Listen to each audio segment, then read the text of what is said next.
Welcome, everyone. It is Chillmonger, 33 burning DC questions, but today's a special day. We're continuing that charity stream. I got it right here.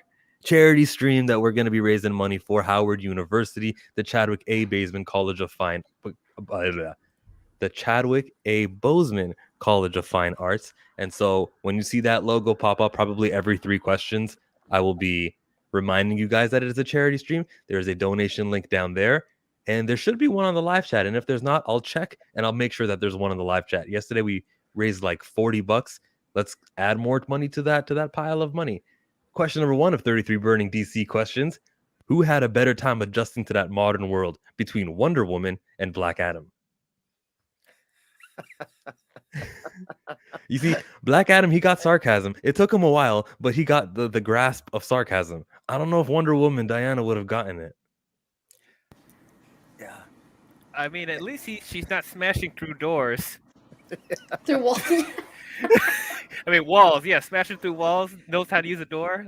And he said, yeah, we had doors. That's how we used to get into other rooms. Yeah. He just didn't care. Yeah. That was actually good humor. That's the type of like fish out of water Yes. stuff that they don't dumb down the character, but it's still funny. Yeah. Yeah, he had some good moments like that. It should be noted, Black Adam, obviously, the minute he wakes up, he does some serious killing. It's not like Black Adam woke up and he didn't bother having a conversation. I mean, he just sort of caught a bullet and said, more people to kill. Yes. And he had some fun, and he was kicking ass. He was killing ass, not kicking ass. He was killing ass and taking names. Yeah. Wonder Woman did kill when she came to man's world in the movie. But it was a world war. So arguably you could argue that there was more justification, but then I suppose you could say the same for Black Adam too. But that was the theme of the movie. True. That's what Adriana said. Like, yo, we were at war for like 27 years. Oh, there you go. You want to liberate us? Yeah. Yeah. Yeah, no. Did I get her name right? It was Adriana, wasn't it? That right. Yeah, it Yeah. was. Yeah. The female character. Yeah. I don't know. I guess it was kind of, I mean, they're similar because they both come from very different. I mean, Black Adam was from Kahndaq, but from a different time. So it was, that was the difference between Wonder Woman. She's from a completely, she's never even interacted with the world of man before or men at all. So that was, I guess, maybe one of the main differences. But I don't know what you would consider. I guess it depends what you consider better adjusting. I don't know. They're both kind of like Diana's very naive to, she just, it's like black and white. Oh, if Ares dies, then everything's fine and the world is better. And, she kind of had to learn that like men also the world of man also played a part in what was going on. And it wasn't just because of Ares. So I guess, I don't know. But they both kind of have that, these things that they kind of have to learn. They're both thousands of years old and stuff. But the Black Adam thing was he was trying to catch up. Like he didn't even know what TVs were. He's like, oh, someone's going to shoot at me. Better zap him really quickly from the TV. He wasn't alive that whole time. Like Diana's been alive that whole time and has been able to acquire knowledge, but he was asleep for that long. So it was a little bit different in that way too. I think it's worth pointing out too that the way the world reacted to Black Adam was, in my view, largely very American and frankly unforgivable. I mean, the hypocrisy that America had. I mean, to go into another country and have the audacity to tell Black Adam that you can't defend your people, you can't kill terrorists. I mean, please, man, give me a break. So his reaction, I mean, him kicking ass, killing ass, taking names. Yep. I'm all, I was right behind Black Adam there. That don't leave him hanging. Don't leave him hanging. High five, Rocky. High five. Oh, high five. Yeah. Is that what that is? Okay. Yeah. Other way. Yeah. There you go. Yeah. And they made that a point to like. Adriana wasn't afraid to tell him that. Black Adam wasn't afraid to tell him that. Not your country, not your son, not your decision. So. Who wrote this script? Because people are criticizing the script. Yeah, that was actually very well aware because I dislike when they do foreign countries and they come from the perspective of someone who's native of America, or I should say the West. But this was like, no, this is how the people in that native land would see things, and it's refreshing because we don't often get that. Question number 2 of 33 burning DC questions. Side note, I didn't introduce my guests. Comic Boom, check out his YouTube channel. Ali's YouTube channel is Super Hive, and DL is I am DL, isn't it? Correct. 2. Could the Suicide Squad have liberated Kahndaq? I don't know how many rats do they have in that country. It really comes down to the rodent population. Yeah, rat catcher is ruling the entire land in a day. I'm like, there we go. Because like, what are the other ones gonna do? Rick Flag? How's he gonna save anybody? No, I would say no. I mean, they saved the other town from a giant alien starfish, so With the rats, Harley With Quinn the running around in Kahndaq, she's not helping anybody solve any crimes in Kahndaq. I don't think. Nah, there's no rich princes who want to marry her over in Kahndaq. Who else is on that team? Team Shark. There's no water. Nope. Peacemaker. Yeah. Oh God. Peacemaker. Yeah. What's he just it's gonna hard do? Talking about male genitalia all day? Is anyone No. particularly skilled at running down a spiral staircase? You know what? I mean, Bloodsport was cool. He was a cool character. He's, I Bloodsport, guess, yeah. more like, I don't know. Maybe he could probably do, I don't know, fight against the mercenaries, but I don't know. They had some crazy technology because of what they were using from, their bikes and stuff that they had. But What were they called? They were called Eternium, Intergang. the mineral, Yep, the Eternium, yes. Oh, yeah, Eternium, they- yes. Eternium, yeah. Eternium. Okay, But- cool. He's the only But- one He's the only one who I could see, like, I don't know, he has weapons, so I don't know. I'll give the But- Suicide Squad this. Remember those spawns from hell that came towards the ending of the movie? They could easily take down all of them. Even Harley Quinn, I believe she wouldn't get taken down Dude, by one when- of those bone. Yeah, So could a group when of that first happened, graders, though. like I was like, "Are we watching Army of Darkness? Like, what's going on right now?" Look, here's in my view, Suicide Squad. I don't think they would have been able to successfully liberate Kahndaq because the people wouldn't have been on their side. The reason why Black Adam stood out was that he was not only was he with the people, but he was part of their mythology. He was part of their faith. He's practically part of their religion. He really is, in many ways, their god. And I don't not to stereotype the Middle East, but they're and maybe I am stereotyping, but they're. Go ahead. I mean, faith is a big part of the Middle East with the Arab and the Jewish cultures, and that's what I think the movie kind of got right. Maybe in a stereotypical way, but the idea, can I buy into the idea that a Middle Eastern country has worshipped for a millennia a particular god or a champion, that they still have the statue of their champion of Black Adam out in front of their city, like the dilapidated Sphinx in Egypt? I mean, Yeah. It just makes sense. I mean, all of a sudden he comes out and he's looking awesome. He's packing some serious muscles there and no padding. So I don't know. I mean, Harley Quinn leading the Suicide Squad, or Rick Flag in the Kahndaq, they're just more occupiers. Harley Quinn is not leading the Suicide Yeah. Squad. Nah. The you jaded never know. fanboy writes, Black Adam didn't really have a fish out of water aspect while Wonder Woman was slowly dipping into it. Brig Bro, what's up? Just give Harley a magic spear that can kill Sadok. How do I say that name? Sabak. She Sabak. spelled it wrong. If I watched the movie, I would put my 2 cents in. Says Two Flame. Well, thanks for joining, even though you didn't watch the movie. Are you just here for the charity stream? Hey, drop a donation down and let us know how. Wait, let us know. You didn't watch the movie. Never mind. Just drop donations. Question number 3: would Batman snap if Riddler killed Alfred? I think he would snap if anybody killed Alfred. Like, let's be real. Or would he break that rule that heroes don't break? Would he kill? Batman I does mean, I kill. would. Yes, he does. Bat- Yes, he does. Well, movie Batman kills, sure, but this was the Pattinson version that I'm specifically talking about. He's still young and Okay. naive, and he's not willing to do it. Sure, barely. He's getting dark away. though. He is Yeah, and violent. So we're Yeah. getting 2 So- yeses. I'm gonna go and say Batman would snap but not kill. I would say he'd snap though. Man, that's tough. We only saw one Pattinson movie, but the Pattinson movie, Yeah. the Pattinson version of Batman, it is true. He never did kill in that movie. So, and that's probably more reflective of the comic book Batman that generally almost never kills. So, I would probably say no. He would not.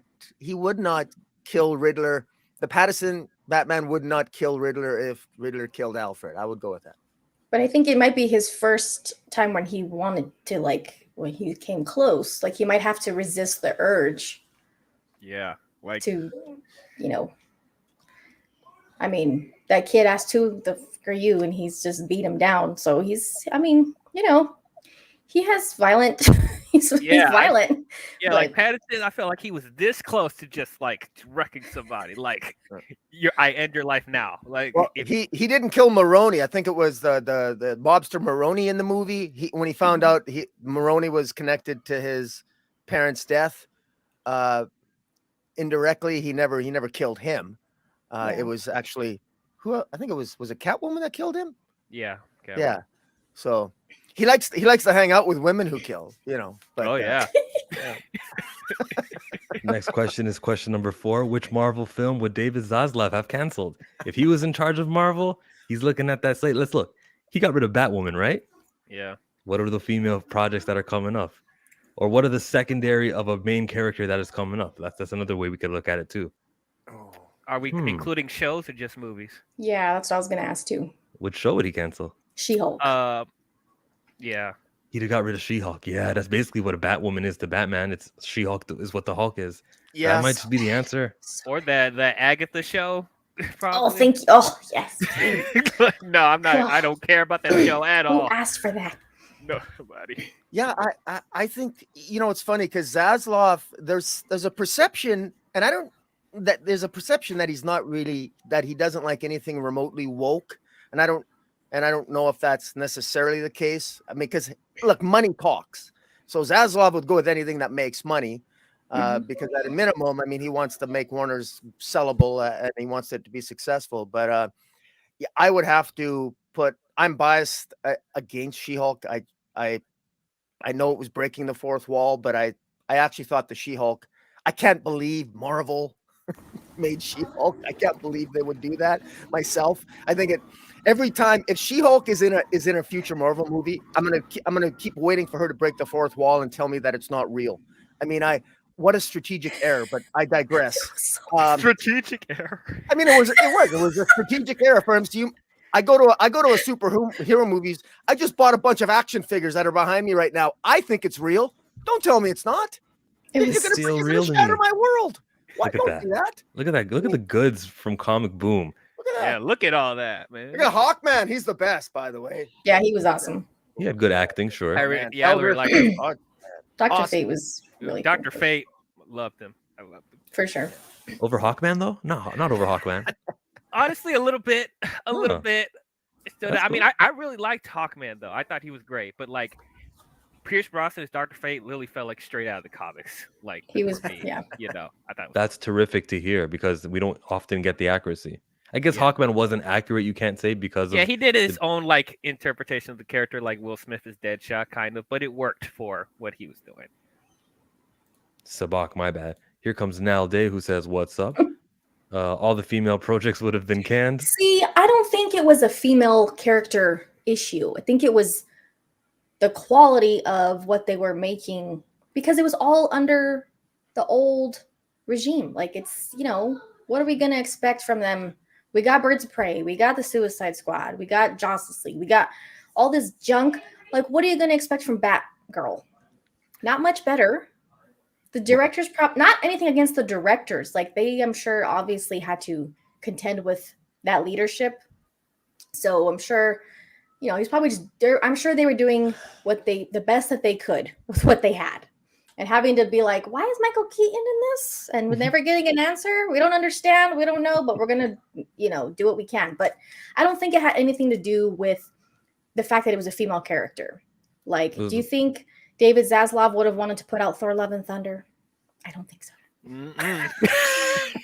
You're saying And this guy that's has taste. Thor. Right? That's Thor, a main Avengers. Like he's, you know, one of the pillars of the Avengers, the leaders, and they just trashed him. So I don't think it had anything to do with her being a, you know, it's a woman character.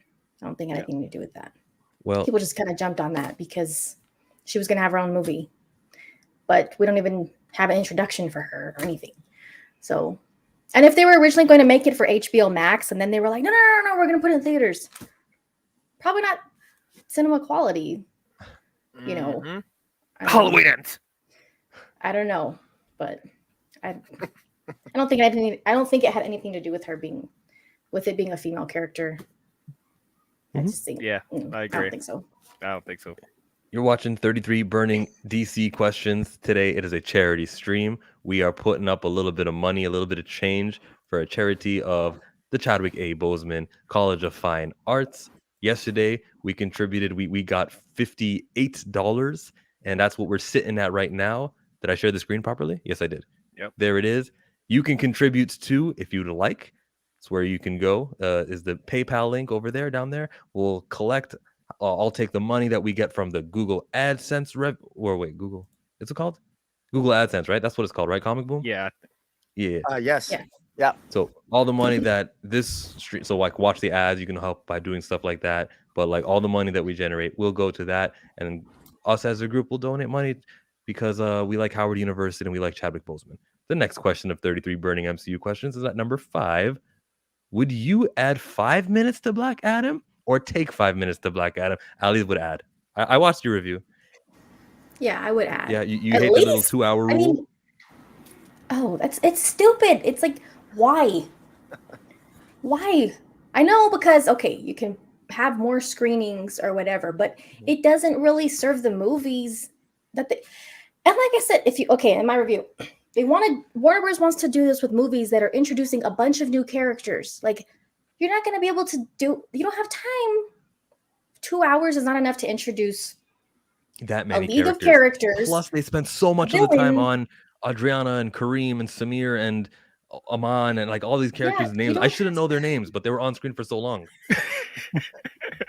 I mean, I didn't have a problem that Adriana and her son kind of had like a big role in the movie, because to me it was kind of like his surrogate family in a way, like his son, and the boy was like trying to encourage him and he looked up to him and he wasn't a villain to them. But it definitely needed more time for the JSA. Like, they're kind of just like together, and it's like Hawkman and Dr. Fate, you understand, you get that they have their history, they're been a long time, but then the two new ones, you're kind of like, you don't really get anything for them. They're just like, they needed more time, I think, for that aspect of it for the JSA.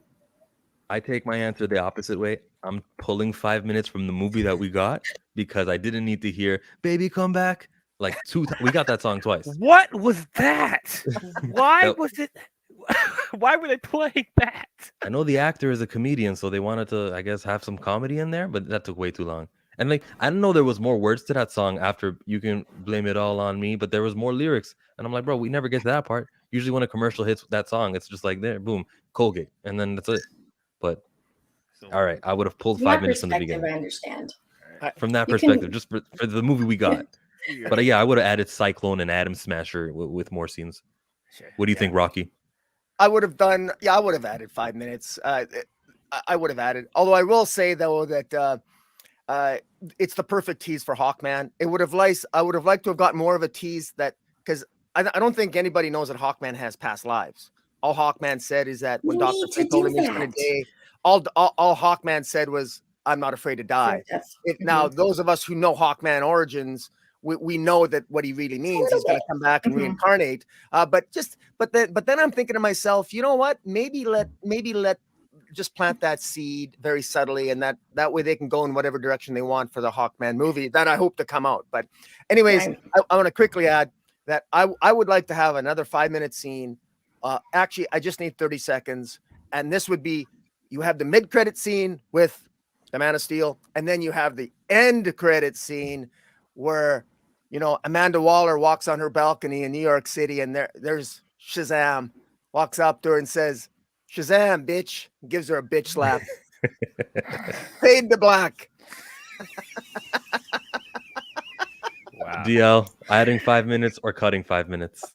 See, I'm kind of conflicted because I did a stream on Black Adam last night, and yeah, it felt like the movie was going way too fast, but at the same time, it felt kind of bloated at the same time. And maybe it's because they were focusing on things that we don't care as much about, and so it made it feel longer than it did. So I guess like if I were to add more time to it, I guess it would just be to give more development to either Black Adam or the JSA. Probably more the JSA, because I kind of agree with Ali that we could have used more development with them, especially with Atom-Smasher and Cyclone, because I did really like those two together, and I really like their powers on display. So I guess I will lean more towards adding 5 minutes, but I didn't think it was too short or too long. I just felt like if they focused on other things, I think the pacing would have been fine. Yeah. Zaslav even canned Supergirl, who's apparently a major standout in The Flash. No reason to make a movie centered around a character that is supposedly a major standout. Because she should be with Superman. Yeah. And if they weren't going to have Superman anymore, how are you going to have Supergirl? Like, she shouldn't even be getting introduced in a Flash movie. She should be getting introduced in a Superman movie.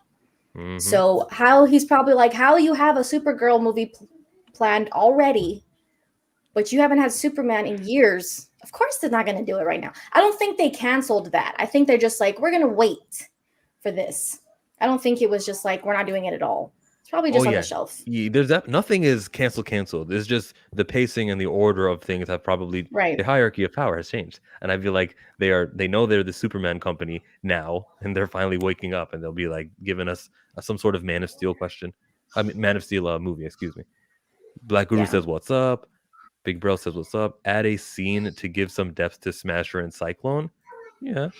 Black Adam wasn't much of a villain at all. That's actually my last question, Black Guru. I would add, but it needs more than 5. I'm pulling 5 minutes. Movie was 7% slow motion. Dude, there was a lot of slow motion in that movie, and I normally like slow motion. I like how Zack Snyder does it, but it's gotten to a point where I'm noticing, man, there's so much. They didn't need to put that much slow motion. With the lightning, though, very good. Lightning and slow motion for just sure. makes sense. Yes. I would add that I thought that what I really liked about the special effects where they improved upon Snyder's special effects. Zack Snyder often had a tendency to do all his fighting in darkness. They were always fighting at night, and to me that's laziness. One of the things I admired about the MCU movies is that there's a lot of fights in the daylight. You can see what's going on, and so with Black Adam, a lot of the fighting took place in the daylight with the bright sun, and I actually appreciated that, and I actually liked the slow-mo. The slow-mo was done better than Man of Steel. It was actually I thought it was more clear. I thought it came across better. I don't remember that much slow-mo in Man of Steel. I don't know. I like I say, I'm biased. This movie I put a shit-eating grin on my face, and I'm happy to report that I've got my Black Adam. I'm drinking out of a Black Adam movie cup, and I overpaid ridiculously to get some pop just so I could get this ridiculous-looking cup. But life is good. Right on. The Jaded Fanboy has joined us. What are you drinking? Any bags of milk over there, Jaded? No, that's what I always drink. We're all staying hydrated here. Question number 6. Did Amon steal those comic books? Yeah, he did not pay for those. I don't care. Nope, he did not pay. I don't know. Considering where he lived, I figured he would have had got him from Amazon or like from mail order, because I don't really see that many comic shops there. He keeps them in his backpack and carries them around, so they must be like he just stole them. That's why. See, they were brand new. They were brand new, so I don't stole them. Where they live in the middle of nowhere. I don't know. But probably the same place I sell tapes that Kareem was putting in the van. There's a spot for that. I don't know. Could you imagine those comic book shipments trying to get through an intergang section, like a little roadblock thing? All the good, they'll grab all the good comics. Yeah, okay, the rest can go through. We don't care. Well, you got to wonder: do they even have internet? Do they even have internet in Kahndaq? I mean, it's all controlled by Intergang. I thought so. Who knows? He does have a lot of like memorabilia and stuff. Though. Like he has a bunch of action figures and posters, and his room is all covered in everything. Movie. I don't think he should have all of these things if they're so, oh my God, 27 years under this oppression. You guys shouldn't have nice things like that.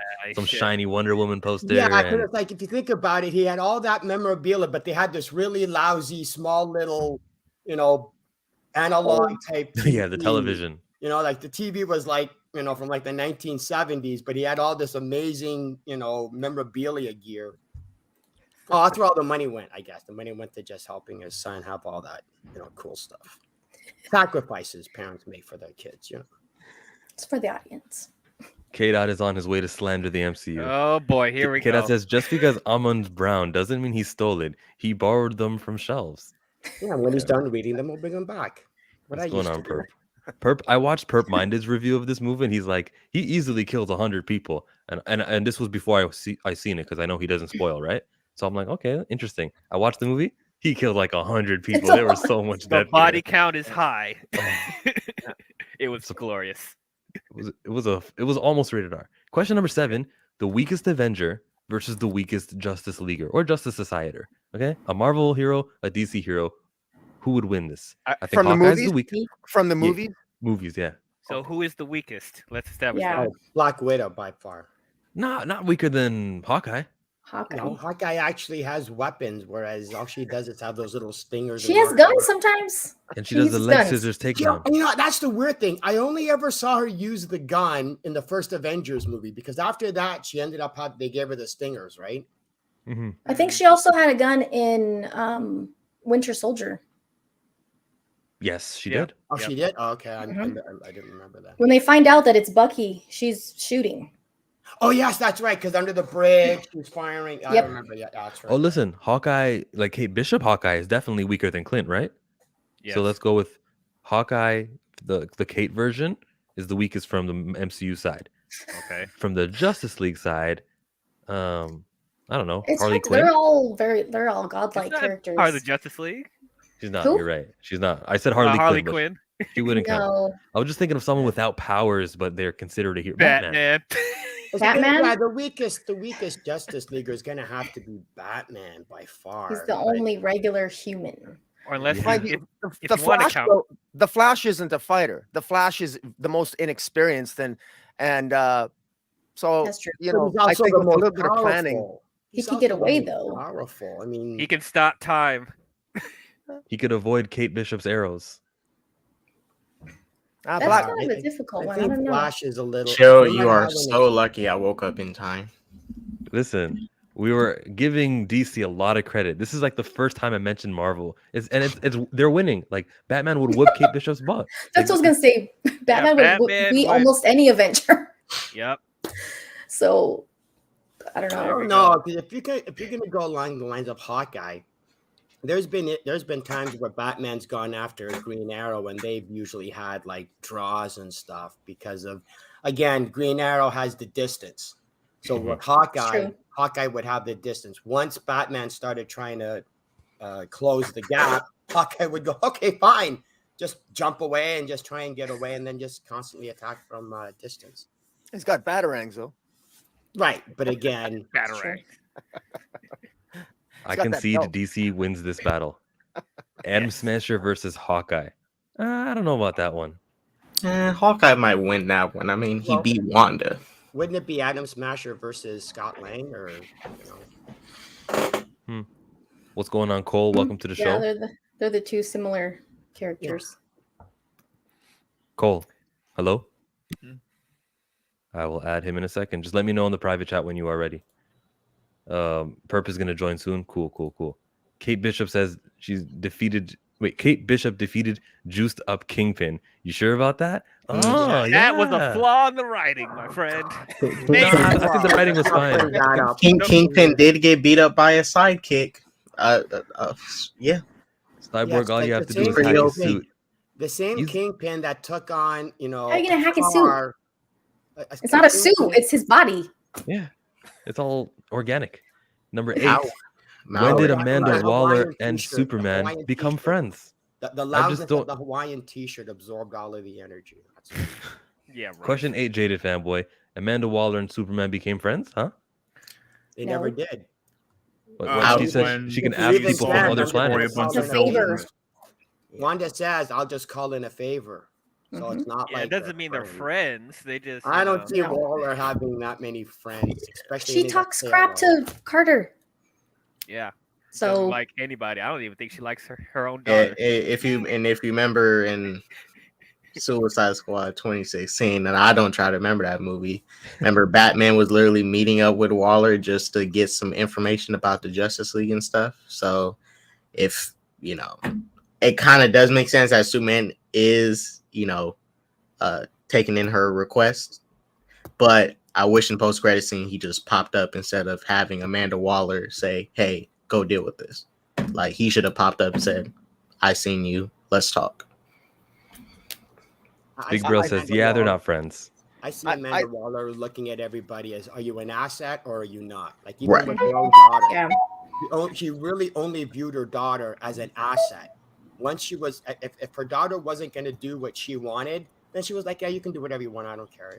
You're no benefit to me. So to her, she just sees Superman as, okay, I can use him as a benefit to deal with Black Adam, and that was it.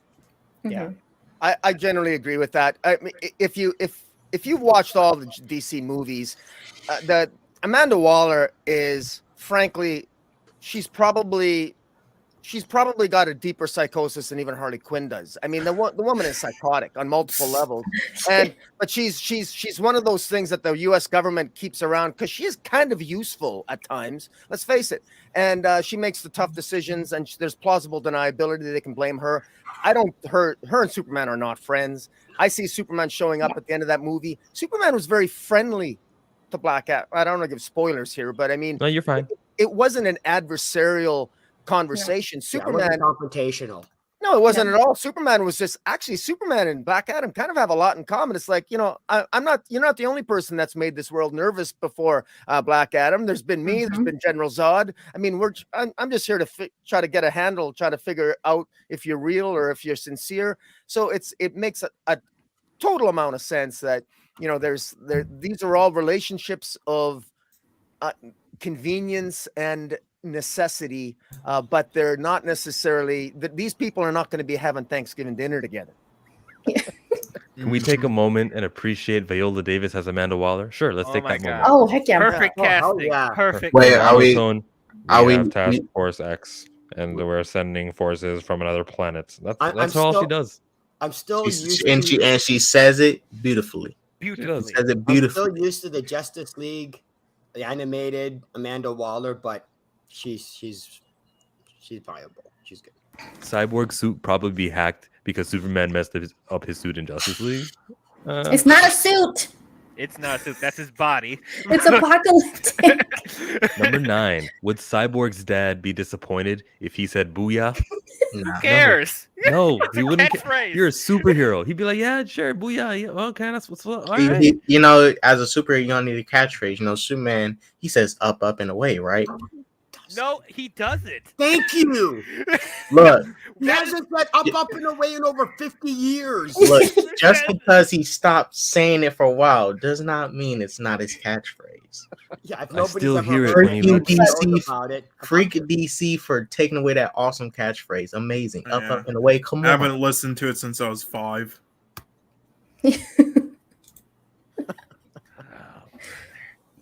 Anyone want to touch on this one, or is it just a lame question that we're just going to skip over to number Lame 10? question. Okay, cool. Number 10. Who won the me and you? He said Booyah before he was Cyborg because when he was playing football, he was still saying Booyah. So I think his father knew about it. Oh, so he's like, you're bringing that football-ish to the superhero he game? was bringing the The football victory thing. thing. Why would he care? First of all, Yeah, he wanted, just the crybaby actor. Number oh god. Oh, Number damn. 10. Who won the me and you between Atom-Smasher and Hawkman? Eventually it happened, okay? Hawkman. Hawkman, whooping that Hawkman. ass. Hawkman. For sure. Dude, So mad. Hawkman took him into the cockpit and was like, "Hey man, let's talk." He took out the mace and talked to him. Definitely Hawkman. Yeah, Hawkman is the only person that can make Atom-Smasher feel small. Let's put it that way. Yeah. I don't know. I think Hawkman did abuse him. He probably did abuse him. And told him, Abused if you say anything about this, you'll be off this team. God dang. Oh, man. Yeah, I got dark real quick. You guys are too violent. Let's read a couple of live chats actually. We got Perp who says Elemental Troll. Perp says Cyborg says Booyah, and Ironheart says let's go. That's what she does say. Let go! Yeah. In her Mega Scizor Mega Evolution suit that she has. We got Queen of the MCU. Perp Europe Hawkman. Okay, question number 11 is true or false. I'm not looking for long answers, but if you feel the need to explain, keep it brief. True or false, DL? Diana had a better time. Oh, I already asked this, didn't I? Yeah, Sort of. Yeah, it did. But Yeah, it was I like did pick one or the other. It wasn't Yeah. true or false. Hey, I wasn't paying attention. I just made these questions yesterday right after I saw the movie, so forgive me. I usually make them throughout the week. Question number 12. True or false? Shazam 2 has increased interest. True. Are we talking personal or general? Like personally for you, after true. seeing this movie of Black Adam, are you increased interest in Shazam 2? I say yes, true. I mean, not because of Black Adam, but I already had interest in watching it because of first Shazam movie. Yeah. But true. All right. Then your answer would be false then, because I am saying because of Black Adam. Rocky? Oh, your question doesn't say that. Yeah, honestly, I'm probably middle of the road. I'm a DCU fan. I'd go see Shazam 2 anyway. Do I have increased interest in Shazam 2 because of Black Adam? I don't. If I thought that Shazam 2 had anything to do or was linked in any way, shape, or form to Black Adam, I would, but I don't think it does. I hope it does. They have the Wizard. What's that? The Wizard. Remember Jimon Hansu's character? Well, okay, but I mean, like in terms of the story and the narrative. I mean, I hope there's some. I would like to see some reference to Black Adam, or even some sort of cameo in the movie to Shazam 2. But part of the let's be blunt here. Shazam is a movie, and this is part of the problem that they've wrestled with in comics. They do it well in comics, but Shazam is kind of a character in the movies. He's portrayed like a Tom Hanks big character. It's really hard to reconcile. I mean, Shazam in the comic books can defeat Black Adam. It's very hard to imagine the movie version of Shazam even defeating Blue Beetle. I mean, I'm sorry, but he's just so he's played.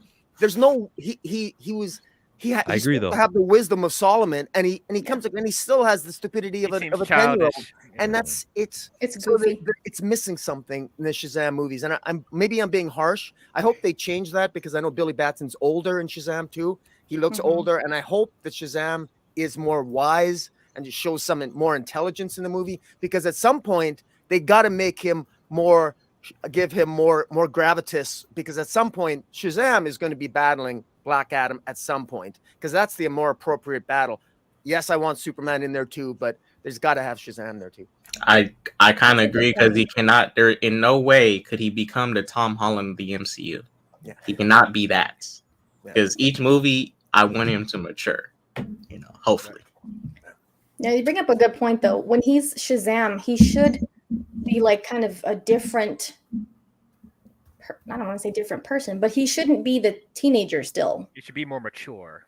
I mean, there's some things, yeah, like there are some things like in the versions of the animated one where the League doesn't know that he's a kid, but sometimes he'll say things that they're like, what? Because he's a kid. So sometimes he says things that are like, they don't understand why he's saying that because they don't know. But I don't know. I guess they need to find that balance though, where he is like. But that's the joke of the show, though. I mean, that's I know. It's so a kid. You got to kind of superpowers. balance it, because it's like, they have to balance it. If you actually make Billy mature when he's Shazam, then you lose the joke. So they might graduate that.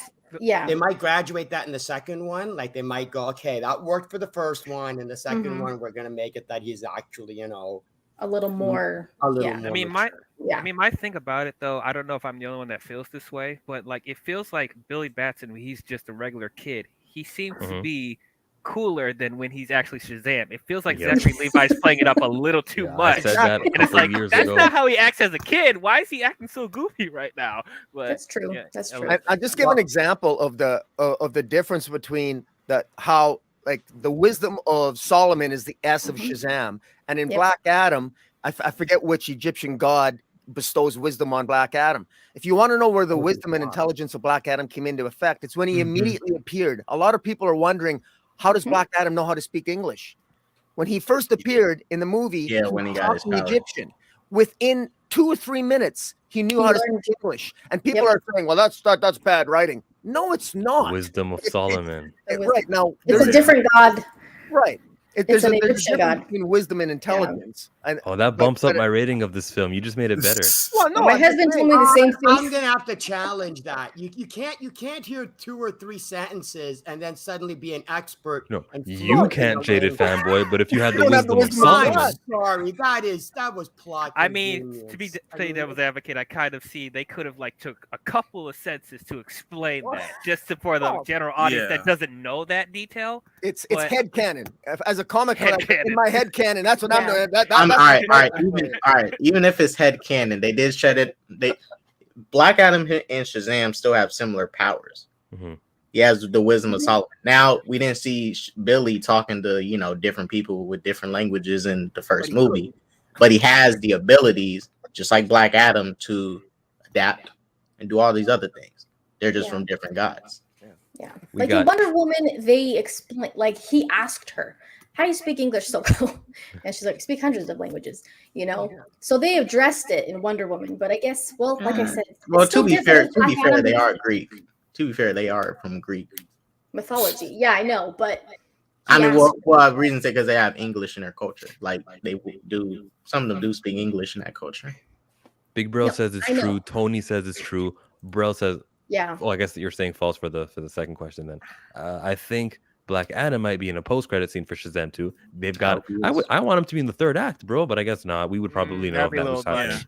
I mean, it'll be in the post credit Mostly probably. because Black Adam contradicted some things about Wizards. So I want to see if they. No. We're not. We're not giving you that, jaded. I think Shazam 2 is going to be where Billy finally takes things more serious. Yeah. Yeah. Maybe. So you're asking that? Well, he is older. He is older. Billy is older Yeah. in Shazam too. Oh, yeah. So And he is leading the team. That's why I do expect him to be a little bit more mature because he is leading a team, and that's a lot of responsibility. Yep. And he's kind of in the trailers, you can Sponsorabilities. tell in the trailer he's trying to figure out where he fits in of the world of superheroes. Like, why am I, there's already all these other amazing heroes in the world. What am I gonna do? So he's kind of trying to be more find some confidence, I guess, too. So they need to put Superman at the end. You're watching 33 That burning was subtle. MCU That was questions. a subtle It is- little. Whoa, MCU? You mean You're watching DC? 30.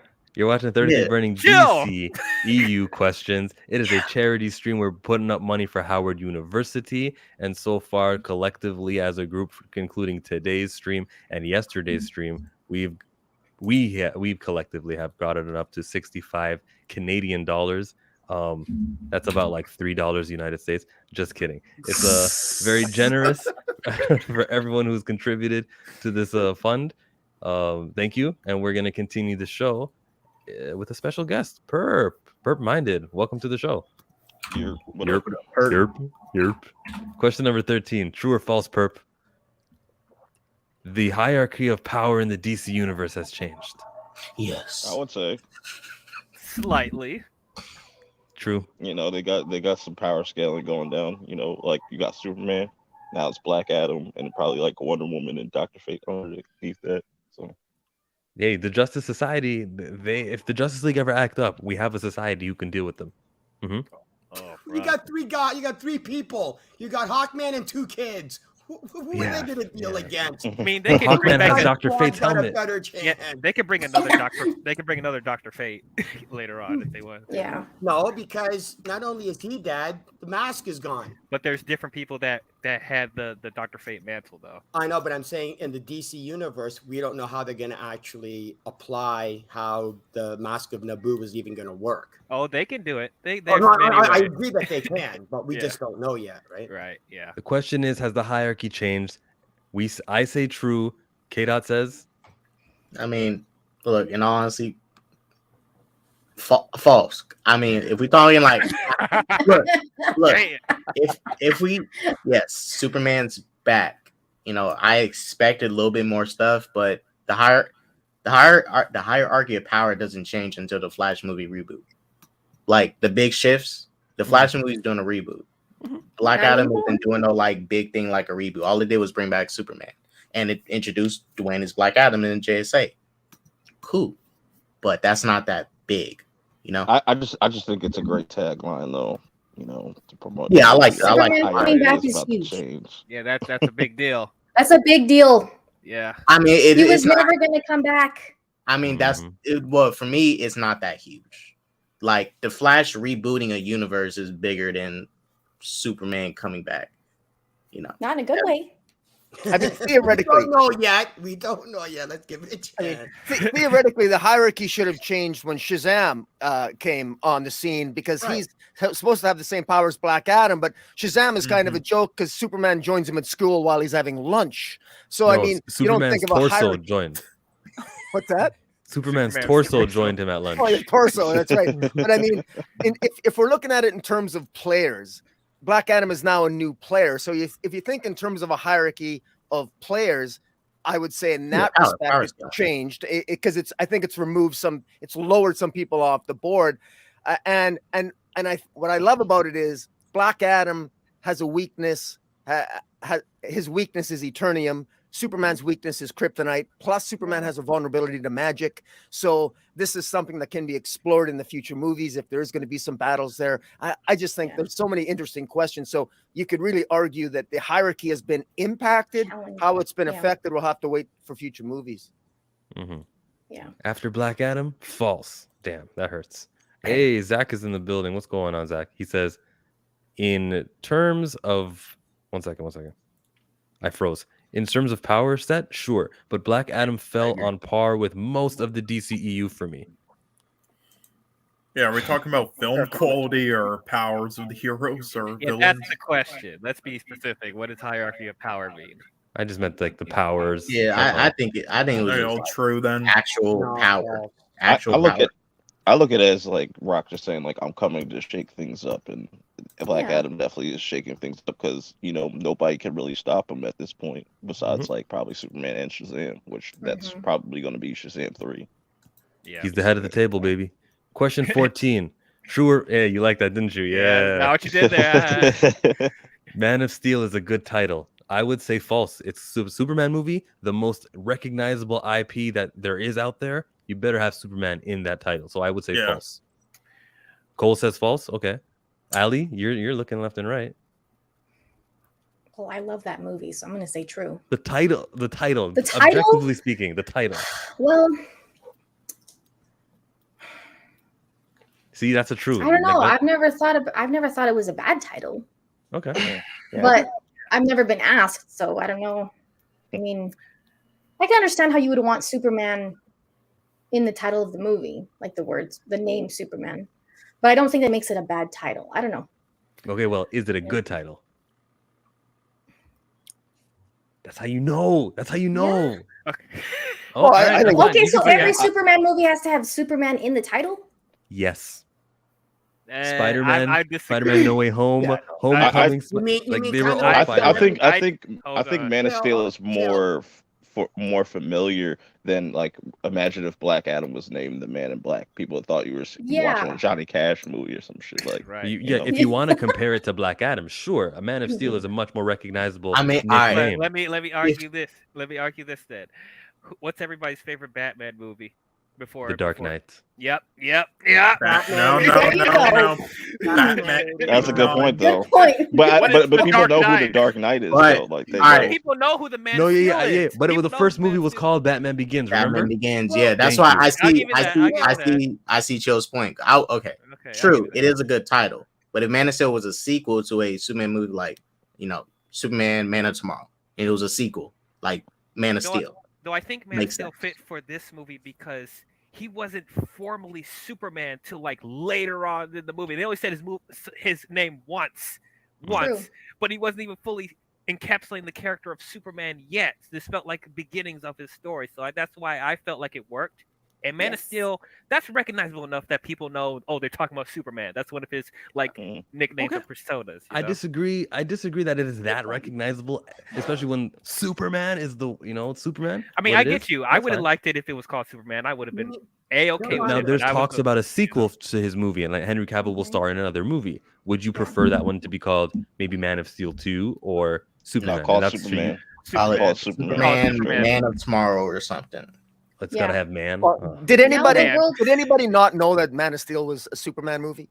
Yeah, exactly. I mean, some. Unless if you're really just completely distant from comic books or you don't know anything about Superman. Oh well, Yeah. I But if couldn't you're because it was watching that TV bad. spots or a trailer, you know it's Superman. Yeah, I mean, it's Yeah. like if you watch like Wakanda Forever, how you gonna know it's a Black Panther movie, right? So, No, Yeah, it literally is especially the called. title has Black Panther, Wakanda Forever. You see that? Wait. That is not a Black learn Panther from Marvel, movie. That is folks. a Wakanda movie. Let's make that clear. no, It's I not a believe Black it has. Panther. I believe it has somebody in a Black A Panther. bootleg Black Panther. Bootleg.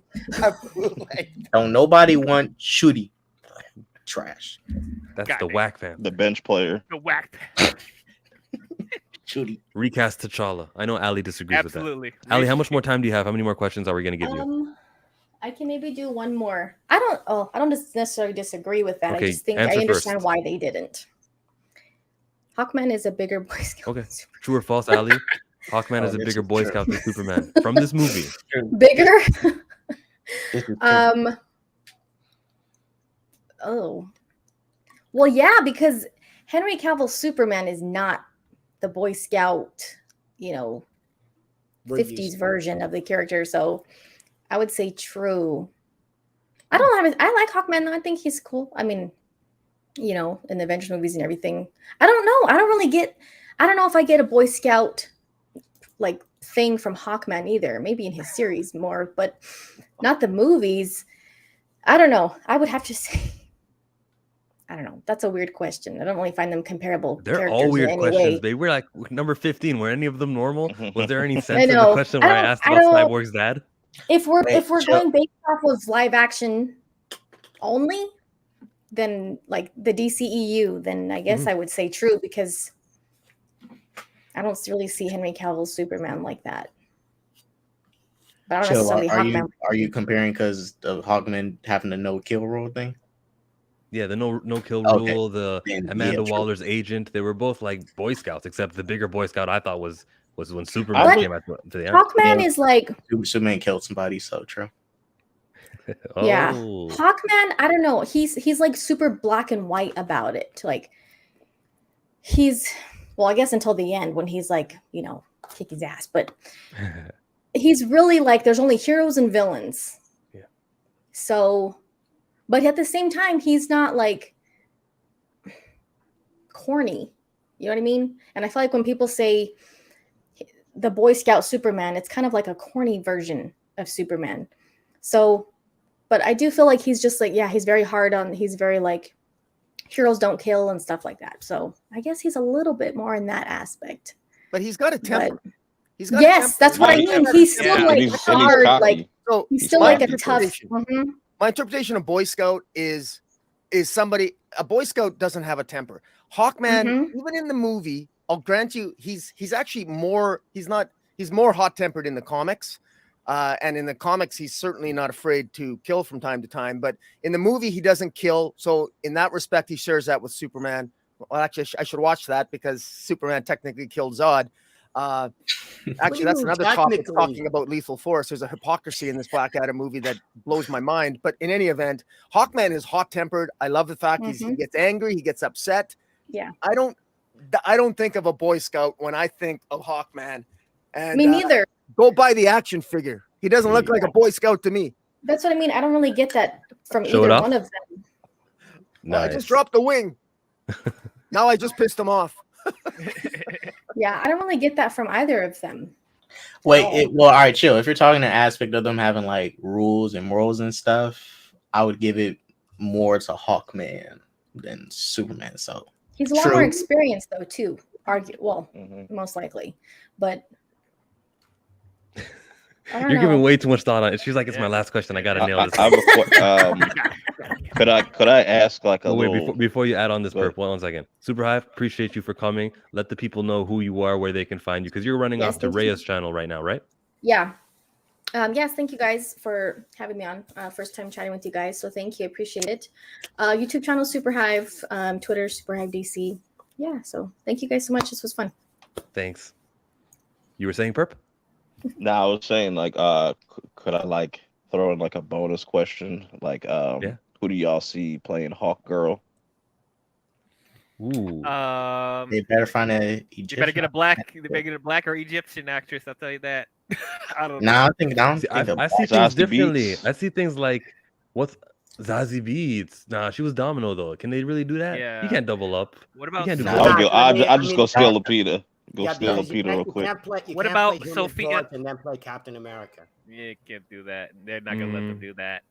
What about Sophia? Nah, you got to get a light skinned Egyptian chick. What about Sophia Butella? Hawkman ain't no dark skinned woman. Hawk woman. Let's go with Sophia, sure. Yeah, She sounds qualified. Sophia, sure. yeah, Sophia Butella. Just make it look like the cartoon. Oh, give her Right. red hair Yeah. and green eyes. Yeah. Tika Sumpter. They probably Tika get, Sumpter, she was in the Sonic movie, right? She was the black woman there. Yeah. Oh, yeah. She was Maddie. Okay. probably get Zendaya or something like that. No, not today. Nah, Not ugh. today. I like Zendaya, but Hawkwoman gotta have body. You know, she gotta have gotta- the roof in the roof. She gotta. I mean, So I mean, say, she go, gotta go be snatch fit. some- We gotta have the She She got me. She got just me. go steal Lupita real quick. Just go I- steal Lupita real fast. Get Ronda Rousey. Lupita just got the whoop. She don't got the Who said whoop. Ronda Rousey? Who I said did. Ronda? Ronda said Rousey. No, Ronda she Rousey can't then. act for shit. Well, I Let me know. read some neither more can of these. Zendaya, so Of Let me course read some you more can, chats but over at here. least We you got the right body for him. in terms of power set, sure. Oh, sorry, I'm a whip. 1 second. She says true, but not for the sequels. True, not the best title, but definitely a good title. We're talking about Man of Steel. That's a good point, man. You wrote that like 7 minutes ago, and I neglected my live chat. I'm sorry, guys. Nail Day says they better not title the next film as the Superman, though. That Why not? Sound good. That sounds weird. Put That works Superman in for the Batman, sequel though. titles. Man of Steel was him becoming Superman. Now he is fully Superman. All right, you're trying to say like there's like logic, Yeah, there's like I building, there's some steps to it. Snyder Steppenwolf is in the building. He says my final score is 7.2. Let's see. Kita in the building. She says, "Hi everyone. I'm gonna see Black Adam this Friday. Leslie Grace, since she's available. Okay, bye." Okay, bye. Next question of 33 burning DC questions. We're at 16, and I'm asking: Black Adam spoke enough? True or false? False. Yes. True, you spoke too Yes. Why True. are we even debating this? He talked quite a bit. I think he talked enough. Yeah. Because me personally, right? Mhm. Him just staring at people, I thought was really working. Like, It works. yeah. It works. Yeah, it would like that's remember he was on the ship and he just like Yeah, he says a lot with his eyes. Yeah, like I was low key intimidated. If I was in that ship, I would be like, you got it. You got it. Let me ask you guys a question. It's related to this about Black Adam speaking enough or not. Mhm. I was actually worried that Dwayne Johnson may have been focusing too much on working out as opposed to his acting ability. And even though he was very stoic in this movie and everything else, I actually surprised myself by thinking that I think his acting was pretty decent. Because Black Adam is a very stoic figure, and a lot of critics were complaining that he lacked the charisma of some of his roles in other movies. But I thought he did a good job. I thought he did a good job with Black Adam, nailing it. What do you guys think? I watched The I- Rock I since agree. 1990 something, and for this man to lack charisma is talent. For him to withhold everything he has in his body, Yeah. to not ooze, like Facts. he really Facts. first time ever I watched the movie and I didn't see The Rock. I actually saw Black Adam, Yeah. and a lot of that had Me to do too. with him not speaking. Yeah, For anybody to make that criticism, they have no idea who Black Adam is. Black Adam isn't supposed to be an outgoing, charismatic character. yeah, makes So sense. it's like you did. So in other words, all of the critics making that complaint, you didn't go to see this movie to see Black Adam. You went to this movie to go see Dwayne Johnson. That's Yes. what you went for. Isn't For that you what to make people that complain complaint. about too? That The Rock plays himself in most movies. So why do people expect this to do the same thing? Because if they want people are something never happy. That's the you know what? Now that I've been educated, People I'm do gonna not know answer what they true. want. Black Adam did speak enough. That's a true coming from me. DL says. Absolutely, yes. And even then, he didn't even talk. He didn't even need to talk that much in the movie because like his intimidating presence was good enough. Comic Boom nods his head. That's a true. Yeah. Jaded Fanboy tells us it's true. Oh, true. The less Dwayne Johnson talks, the better. I didn't ask for all that now. Perp Minded says it's true. It's true, and him learning about sarcasm was hilarious. Like, Yeah. Cole, is this true or is this false? Yeah, it's easily true, and since he's a shitty actor, it helps. Oh, God. Tony Robinson in the live chat says that it's Slander true. is real. Dwayne, Black Adam should have just been in the corner oiling his suit every once in a while. That's about it. Oh my gosh. Yeah, I would have enjoyed it. I would have been like, yeah, oil it up. No, asleep not for the suit, 5,000 not the years. suit. He had a perfect American accent. The wisdom of Solomon, baby. 17. Yeah. True or false? Wisdom of plot convenience.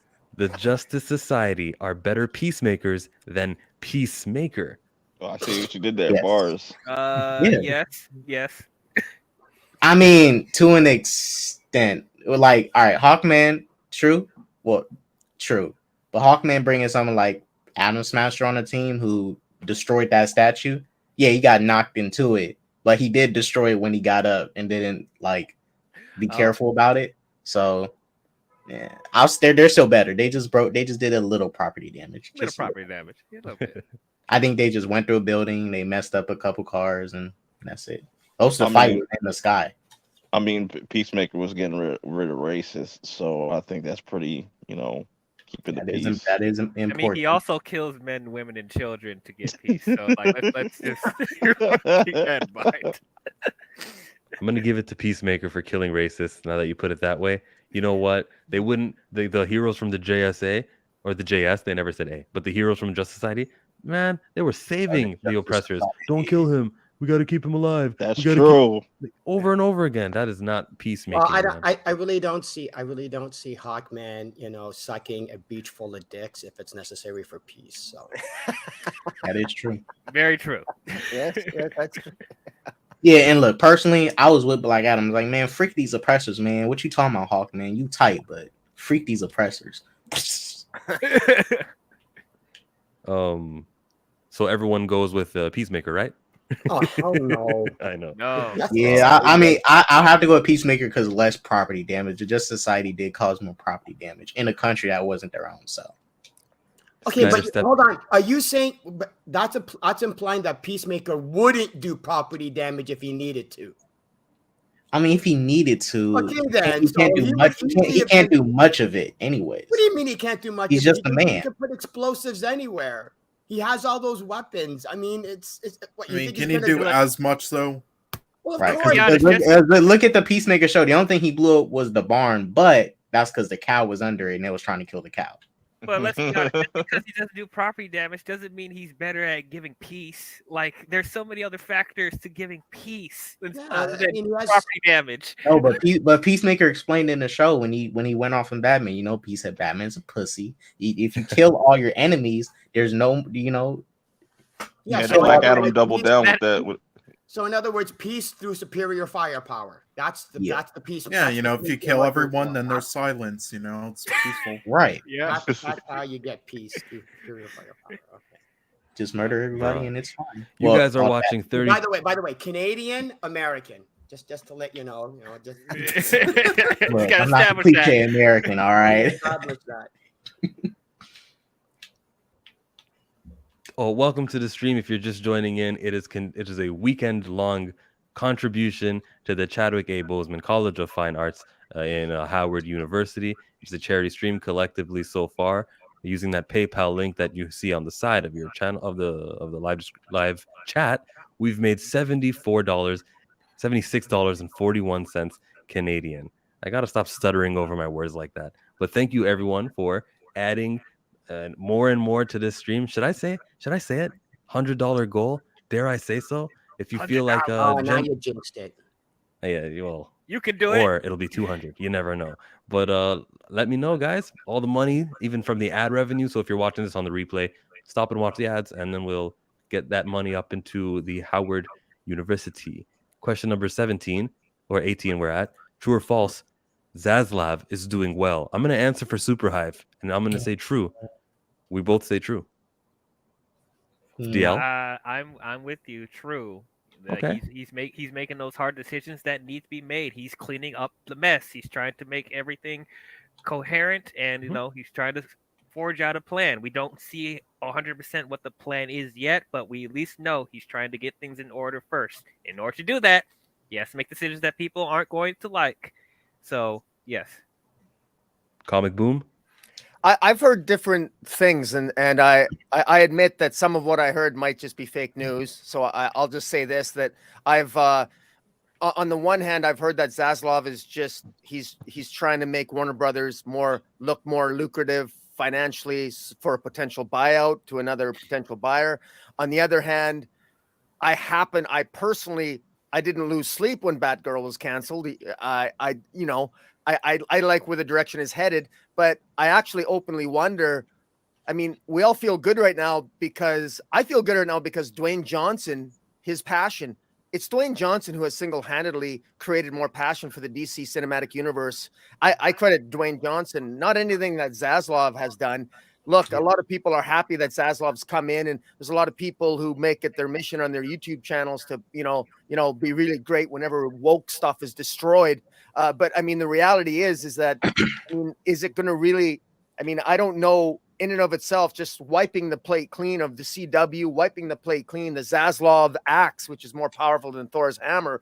I mean, I don't, it's easy to destroy something. I mean, it's really easy for all of us to criticize all the shit we hate because we got a lot of it, but we don't have a plan yet, guys.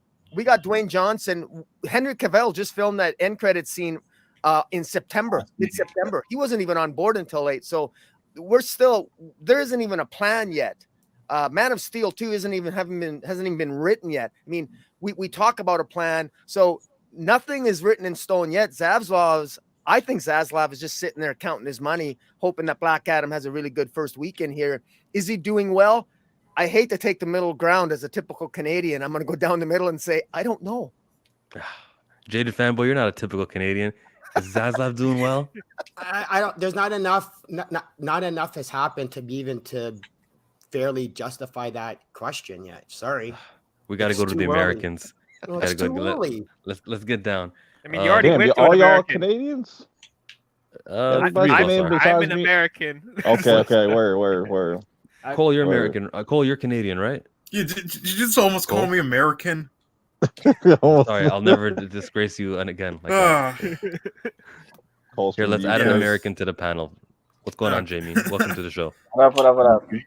Jamie, we're asking if Zaslaf is doing well. Is this true or is this false?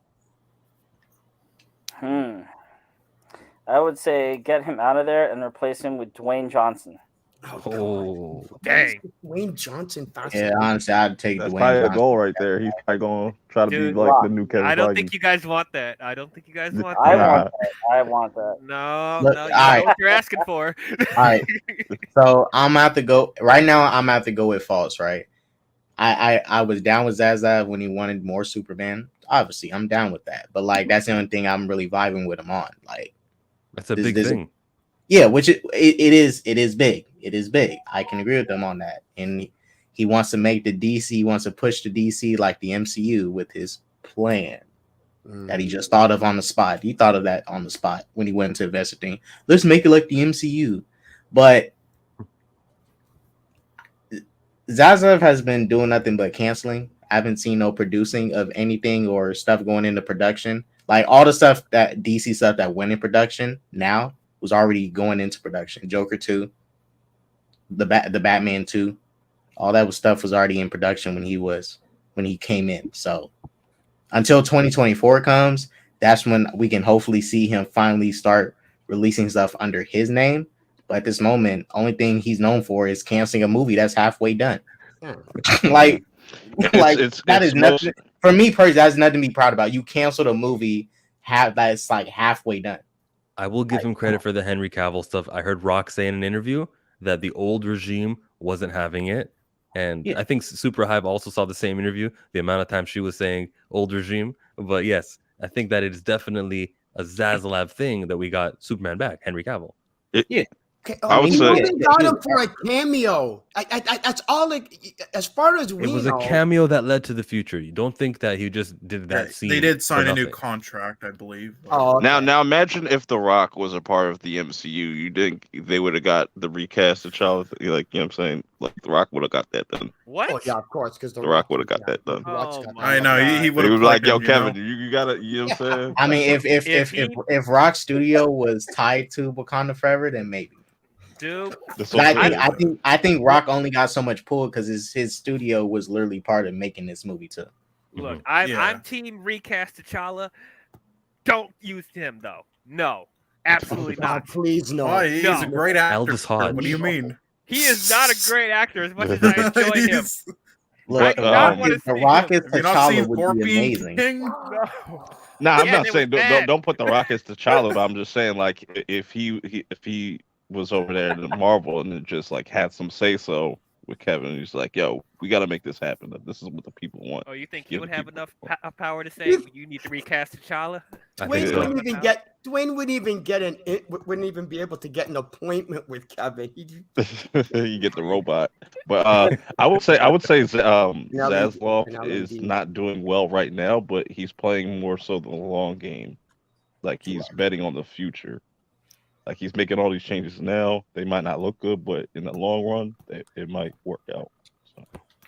I just don't understand why The Rock has not landed at Marvel yet. Like you would think they would have tried to get him for something. Because he's passionate about DC. Probably because Kevin Feige wasn't going to let him get away with 90% of the stuff that he wanted. He figured that he could have more say and pull at DC because they're desperate. He's been wanting to play back Black Adam since the beginning of the MCU. I think creative control is a big thing too, because like the only person I feel like that has the most creative control over in Marvel outside of like Kevin is James Gunn. Like he's able to do whatever. Oh yeah, true. Oh yeah. Rumor has it that James Gunn and the Dwayne Johnson maybe are in the running for running the Warner Brothers. Like I heard that James Gunn that they're vying for power. Interesting. I like James Gunn, but I hope it's not James Gunn. I don't understand why they don't get James Gunn to run more things, especially like the big superhero teams, because he's good with ensemble cast. Like certain ones, not. I don't think he'll work with all of them. The certain ones that fit with his style, like Guardians. But Suicide Squad. But what has failed? Like Guardians hasn't failed. Suicide Squad was pretty. I mean, successful. it's easy to say that because we haven't seen it yet. But like, let's be honest real quick. It's clear that he put his own flavor on Guardians, because that's not originally how Guardians is from the comics. He put his own style on it, and it worked for it. And they were able to have more leeway with it because not a lot of people knew about it. Suicide Squad definitely fit with his style. He was able to go balls to the wall with that. Do you see that style working with the Justice League? No. Or even being given that type of leeway. Exactly. He wouldn't even be interested. I can see James Gunn making these characters mesh and work and on screen together. But it's his need for he likes doing superhero comedies. All his superhero movies and content is comedies. Exactly. I don't want him to turn Justice League into a comedy. Yeah, it can be a joke. I don't want him to turn it into a comedy. He's like specifically superhero comedies. Yeah. We don't want Justice League Love and Thunder. Nope. Y'all remember what he did with the Scooby-Doo movies? So no, we don't need. Scooby-Doo movie is a masterpiece. 19th question of 33 burning DC questions. Would you watch a 90-Day Fiance if one of the guests were from Kahndaq? Come on now. If it was the dude's mom, yes. If it was Adriana, Isis. If it was her, yeah. Who's Isis? The mom is Isis. Adriana is going to become Isis in the comic books. Adriana becomes Isis, and the clue in the movie, it's a minor hint, was just her necklace of Eternium, and the fact that her voice could bring forth Black Adam. That's a very, very subtle connection. But hearing that makes me feel good about all the screen time that they got early in the movie. Like I said, the Easter eggs are in the movie. If you're a diehard comic fan, they're there. But as has been pointed out, they could have spelled it out a little bit more for the casual viewer. Oh, I like this though. I do kind of like learning things, and then it gives the movie rewatch value, because when I do see this again, because I will see this again, I want to be able to be like, that's what they're going for. Okay, cool. Yeah. You know why I have to see it again? It's so that theaters go, okay, this movie's still making money. Let's not show that many Wakanda Forever showtimes. Let's keep it at Black Adam. And I should mention that the character Osiris in the comic, Amon, the Adriana's son in the movie, he becomes Osiris in the comics. What? And he actually in the 52 series. And by the way, what happens to Isis and Amon in the 52 series is horrible, and that leads to an event called World War III, where Black Adam goes insane and takes on the entire DC universe. So the plot for a Superman v Black Adam movie is the source material. It's already there. It's already there, and it's really good. And if they tweak it, we could get a hell of a movie. And we could definitely get a Suicide Squad. If you just read 52, read the I mean, not to self-promote, but I did a series I went through all the Black Adam series. There's ample source material to justify an explanation far better than what led to Superman v Batman, to justify what series of events could lead to a Superman versus Black Adam. Read the comics. It's there. The next question is question number 20. We're asking, do you ship Cyclone and Atom-Smasher? I do. That's a relationship. 100%. I need that to happen. I need those Side kids. Smasher? Would it be Side Smasher or? It sure would be. Yep. Hey, and if you notice when she asked him what you do, like, bro, she was like, cool. Yeah, she got that look. I was like, oh, cool. Makes money. Okay, apparently I'm in the wrong. Nasty. Yeah. better do some smashing, Adam. You need to do some smashing, bro. Yeah. Oh, and then Atom-Smasher, dude, he's not slick. He said, you know, you gotta eat food to smash atoms. He was saying that to her. He ain't slick. He's not slick, dude. He's not slick. Cyclone groceries, baby. Bro, both these characters were like utterly wasted in this movie. I feel like they didn't really have a whole lot to do. No, they didn't get the shine. It was Dr. Fate, and it was for Hawkman. That's okay though. I mean, for me personally, I think they got the screen time they deserve because they are the rookies. Like, let Hawkman and Dr. Fate, you know, get more of the focus. Yeah, like they did what rookies do. They're in the background. Let them do what they got to do. Basically. Kate Bishop. Question number 21. We're asking, what is the most memorable Wonder Woman 84 line? I'd have to remember the movie. I can't. It was good, but it could be better. Okay. On a very serious note, because this is actually a scene that I actually thought really worked in the movie. When Wonder Woman says goodbye to Steve Trevor, and she was like, "I will never love again." I'm like, "Oh, jeez," that kind of hit me a little bit. I was like, "Oh, okay." So that was the moment. I can't remember a line. I can't remember anything. I mean, what was the line she said when she, raped that guy? Obviously, right? That was not that word, and please don't say that word on a live stream because this is not. This is a family friendly place. Oh, oops. Well, you know. Man, Next question. Moving swimmingly on to question number 22 is, which genre of music should the Flash theme sound like? I'm going rock and roll. Trap music. John Carpenter. Orchestra. What's John Carpenter? K-pop. Because it's going to be a horror show. The guy that made the Halloween theme, the Halloween movie. I mean, orchestra, something similar to a Flash theme TV show. Yeah, you know? It's gonna be something like it's gonna be a blend of like 80s or 90s type sound or something like that. Just I think that should be like this song. Let's Get Digital. It's gonna sound something like that. Get or like digital. Blinded by the Lights. You know, after Wonder Woman, her getting her little electric guitar thing, nothing will surprise me. Anything will work. I could, be open to anything. But trap, drill music, like rap, that kind not in the hip hop. Not for Ezra Miller. That's for like Blue Beetle. I'm not sure if we've seen it, but they hinted at a theme for a movie, which was Blue Beetle. It was like a mix of hip hop and pop. That's something like Blue Beetle or Static. One of the young heroes. I know. I'd say dubstep for the Flash theme. Taylor Swift. Absolutely not. No dubstep. What that should No, please don't. No, Kesha. No. I hear your Don't stop. heartbeat. No, don't do that. I think you should just go with the classic, get John Williams type score. You know what I'm saying? Straight as long as it's not the Flight of the Bumblebees score, remix. I'm okay with it. Flight of the Bumblebees. I think I know that one. It's like like a remix version of it. Oh. Question number 23. How many minutes total do you expect to see Mara on screen? We had Walter Hamada showing up at the Johnny Depp and Amber Heard trial, and they just didn't have much screen chemistry. So that's why she had a reduced role. This man told us under oath that she's not going to be in here much. So I'm going to go and say 10 minutes. I almost forgot who that was until you said Johnny Depp.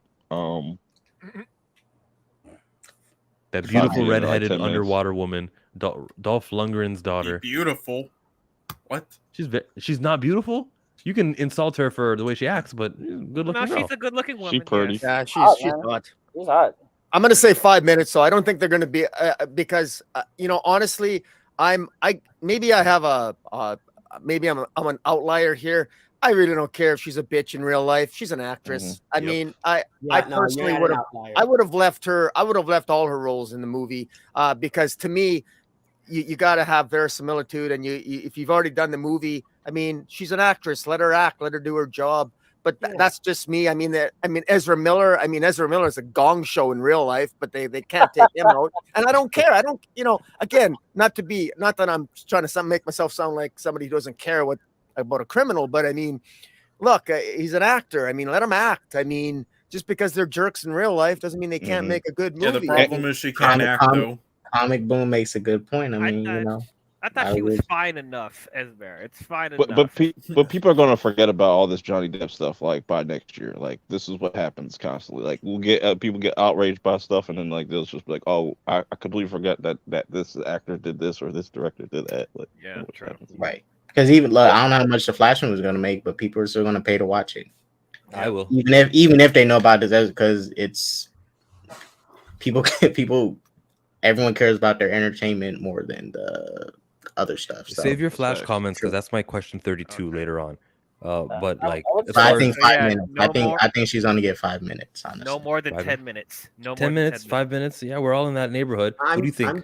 I'm just wondering if they're going to have it that she's going to be spread out throughout the film, or she's just going to be like in the beginning for like maybe 2, 3 minutes, 5 minutes, and then she just never shows up for the rest. Probably spread out. That's what I'm curious about. Probably. Yeah. Even if she only has like a complete 10 minutes, if it's 30 seconds here or 20 seconds here and 30 seconds there, if it's throughout the film, you're not really downplaying her appearance. You're just spreading it out. So I don't really see the value of it. Right. Whereas if she's got a 5 minute appearance in the beginning of the movie and then you never see her again, that would actually have more impact. Unless she takes out the main villain, whoever the main villain is. Yeah, and gets taken out in the first 10 minutes of the movie. Yeah. I mean, look, if because I think we all heard about them doing reshoots and stuff like that. If that's true, then her role has been significantly reduced. I think we can expect to see her maybe bits and pieces throughout, but you're definitely, it's going to be like Rose Tico in Rise of Skywalker. Yeah. She's basically a non-entity in that film. The same thing will happen. They got a whole movie with Ezra in it coming out. She'll be in it as long as they want. Yeah, but like Jamie just alluded to, they did do reshoots. We are at question number 24 of 33 burning DC question. That's why it's on a special Saturday, special start time. It is a charity stream where we'll be putting money together for Howard University, the Chadwick A. Boseman College of Fine Arts. So far, we've contributed and collected using the PayPal link that is to the side of your screen and also in the description, and you can join in too. But we've put together, let me click on the thing, $81 Canadian to donate, and that's something that we did yesterday. Everyone's been making that joke, Cole. You're a little bit late, but yes, it's Canadian dollars. But nevertheless, we are doing that, and that's a very good from this community. Never really done a charity, never at all. Had done a donation kind of stream thing, but we're kicking ass. Question 24: why is it taking so long to get static? That's a good question. David Zaslaf. That's why. You think he scrapped static? No, I think he scrapped. Well, me and Chill seen a Milestone documentary where they confirmed it's still in production at Milestone, but now it's about to get delayed because Zaslaf made it clear we got to put Superman, Batman, Wonder Woman, all them again, and let all these side characters, slowly build up again, which is fine. But like, now the production is about to get pushed back significantly. If his priority is Superman, Batman, and Wonder Woman first now. You know who's the person to get that done, and I would say LeBron. You know, with his company, like he should do some type of collaboration with like Milestones or something like that to get that off the ground and stuff. Because like I just been seeing him like just involved with a lot of different films lately, like with Space Jam, now House Party. Why not Static? I mean, yeah, either him or Michael B. Jordan if he's interested in doing it. Michael B. Jordan for sure. LeBron, Because then LeBron's gonna put himself in the movie and he's gonna be like he's gonna be Static's dad. He's gonna be like, hey, that's the only like, you know what I'm saying? He'll try to be Static's father. Nah, bruh. Nah. The Blood Syndicate series, the current one at DC is really good. I mean, I could so easily see that with Holocaust and all those characters. Man, that'd be cool. If they, Zaslaf, as you said, he's making it a priority dealing with the Justice League heroes and what Black Adam, what have you. But that is just once they tap into that. Look, if Black Panther can be very successful, I see no reason why the Milestone universe is untapped potential that is just could easily rival in terms of like the source material. There's so many amazing stories that make up that Milestone universe, man. It's unfortunate. Like, I think we're just going to have to be patient because the audience is clearly there for that if they do it right. Mm-hmm. Yeah. And they should try to I'm there for Static when they do it. My biggest fear is it getting canceled. It's about to get pushed back for sure, which I can totally accept. If it's getting pushed back, fine, because there's eventually gonna come out. But if it gets canceled, I'll be mad. I'm going to David Zaslaf's house. I'm gonna throw wine in his face. Throw wine in his face. I'm really happy that it's being pushed back because I want to see Static in the most structured, stable universe that there is, high-fiving Superman and Batman, and even he has a relationship with Jon Stewart, Green Lantern, according to the TV show. Maybe not in comic books, who knows? But like, if you're gonna do him, make it so that there's a whole bunch of other people around him that he can have side appearances and he can have Justice League appearances. Do him when you can do him right. Yeah, and I think right now, like DC have certain things placed in the radar. Like, you set up the JSA so you could do a JSA movie. You got the Suicide Squad stuff popping off. You just gotta get the Justice League thing, and then like we could probably just expand it to like Stack and all that stuff. So like, the seeds are there. It just depends on what direction they're gonna go. Jared brings a great point. Flash and Black Adam, they both took decades to make. Taking a while is their MO. You know what MO stands for, guys? Your modus operandi. Yeah, operandi. I was gonna say so, but then Jamie had to interrupt me. I knew the words. Okay, Jaden. Okay. Sorry. Did Sabak tell them the man in black sent him? Nah. You think he does that? He thinks, oh yeah, I'm supposed to say this thing to you. Man in black sent me, guys. When he went back to that upside down world, as they call it, we know what that was. But he went back. He was like, the man, and they killed him. Before he could kill him again, the demons just killed him if he went back to the upside double down hockey sticks. Yeah, that's crazy. They really went there before Marvel. Like, we went to hell before Marvel went to. Yeah, you can thank DC for paving the way for you, Marvel. Now you can do your Mephisto crap. Can I say something? Like, considering it took them 14, 15 years to make this movie, I'm not calling it a bad movie. I'm just saying it was underwhelming in parts, considering it took them over a decade to do it. I mean, I'm happy that it's out. I liked it, but it was just like, like they need better writers. Yeah, but man. how much of that time was in production hell, though? That's the thing, right? It's not like it's not like they were taking 10 years to film it. They took like maybe 8 years.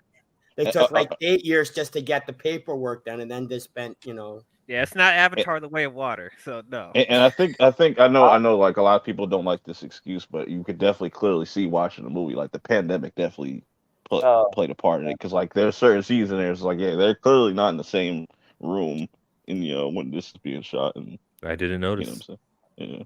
I mean, yeah, for me, I don't think the pandemic, because I think the movie still came like visually, like that should look beautiful. Question number 26, 33 burning DC questions. Anything stand out about Dr. Fate? Everything. He's better than Doctor Strange in just one movie. One movie. Why are you laughing, Jaded? Pierce Brosnan's like acting in the role, amazing. Yes. He nailed that. He did well. Oh, show me that statue. Dude, that suit is on point. His There we powers go. are on point. Like, bruh. So good. He was and then his fight with Sabak, I was like, oh my god. Shit, this is He showed people what it means to be a hero. He sacrificed himself. He made that necessary sacrifice to help his friend. You know what I'm saying? So I got one criticism of Dr. Fate though, and this is a nitpick, and I found it a little off-putting. I didn't like his voice. I didn't like the booming voice. It sounded like he was talking in a helmet. Yeah. And I thought, why? Because to me, he's got all this magical power. If he's talking to his friends, I mean, it actually sounded like it was a booming voice, like he was in the helmet. And I also did not like the fact that the helmet never showed any eyes. The eyes were very expressive. And I think at times when he was using his powers, there should have been more. There could have been cool looking eye slits and like they only showed the eyes. They did have one shot where the eyes showed up. You're right, they did. Yeah. I think they could have had more. Mm-hmm. They should have had more. Again, it's a nitpick, but there you go. Mm-hmm. Wow. It's a valid nitpick. I would support that. I think they should have I think they could have made the movie a bit longer to kind of flesh out some of the characters and get some of those. Yeah, when I walked out, I wanted more, so I was like, I want more. I want more, baby. Not like 3 hours, but 20 more minutes would suffice. Yes. I cringe every time he said, "Tell them the man in black sent him." So corny and whack. Nah, shut up. It is kind of whack. That's fine, dude. I actually like that one. See, Rock needs to return to WWE in his Black Adam suit and say that. Is he gonna wear it while he's fighting Roman Reigns? Yeah. The man in black has arrived. Horrible enough. He has a couple of lines he could use from his movies. From Moana, he can say the "You're welcome" line. Hey, you just whoop somebody's ass. What can I say except that's welcome. more lines than Roman Reigns, at least. So better than Roman. Did anybody find it weird that Rock didn't rock bottom anybody? Not even Sabak. He waiting for Shazam. I was waiting for that. He's either going to do that to Shazam or Superman. That's the only time it makes sense. He's waiting. He's holding that. He's holding that. Rock bottom him through a building. The eyebrow. You think he's going to get? If I get this straight, you want Black Adam to do one of the weakest finishing moves on Superman. That's okay, great. Yeah, go right bottom him right through a building. Right through a building, like. Yeah, exactly. It looked cooler. Oh, you mean like through a building? Oh, okay, I see what you mean. Oh, okay. Yeah. Okay. That is an 8-time world champion, Jaded fanboy, and he did a lot of those championships with the rock John bottom. Cena has been a world champion how many years? 16 times. The Rock and Cena should not be in the same sentence. It's Don't do that to the Rock. Honestly, a hot take. John Cena was my first choice to be Shazam, so I thought that was good. He was my first. I forgot. Like I feel like people were saying that like John Cena should have been like. Yeah, people were saying John Cena. Yeah. I mean, but look at I walk the plank. Like with a good director, you can pull it off because he looks better than Zachary Levi. He does. As looking like a Captain Marvel. Like put him in a suit, he would look totally better than Zachary Levi. Zachary Levi didn't even beef up. They totally padded him up and all that. Yeah.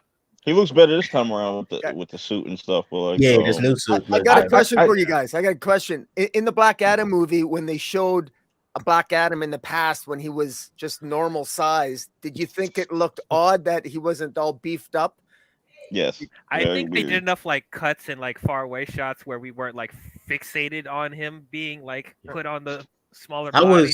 I was fine with it, but I think they should have made him skinnier. Yeah, you can see he had less muscle, but he should have been skinnier because he was a slave.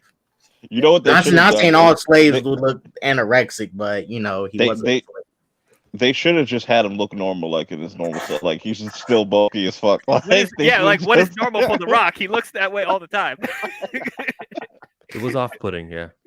But they did enough of camera shots that go away and make you not focus on it. Where you go whenever it's a movie. The demuscle technology is pretty. The demuscle technology. The rock bottom through a building, yeah, that would definitely be amazing. Big Bro says, I always said that John Cena could have been a better Shazam. A lot of people believe that. I am at question number 25 of 33. There's a lot of people who are on that opinion. Just color his hair a little bit darker, and he looks just like Shazam. Yeah, and I'm Give him a especially good director. Look, if you can make Gal Gadot act good in Wonder Woman 1, a good director can do anything. You just gotta have a good director to lead somebody. Yes. A bad director is gonna screw somebody over. I think with Zachary Levi, they was just like let's tap into that Ryan Reynolds, type of character and stuff like that. But well, here's my hot take. I'm going to put this out there. My hot take is when the actor that plays Billy Batson gets older, another 2-3 years on him, throw him in a gym and then get rid of Zachary Levi. Because they don't need him. That might be the plan. You don't need him. Yeah. I mean, Dwayne Johnson played both the Slave and Black Adam. Why do we need Zachary Levi? When that kid, he's already getting pretty big as it is. He's growing fast. You don't need Zachary Levi at some point. Yeah, and which girl was it? I forget her name, but like she's Mary Marvel. Yeah, the regular person's being Miss Marvel now. Yeah. So that's really good though. You see yourself as a hero, and there's a positive message there. If it works right, for her, and I think look, I don't know how if it is like this in the comics. If the when Billy turns into Shazam, that's what he's gonna look like when he gets older. The best way for them, just like with Mary Marvel, if they want to get away with it, just say that's what Billy sees when he sees a superhero, but that's not what he looks like when he gets older. Yeah.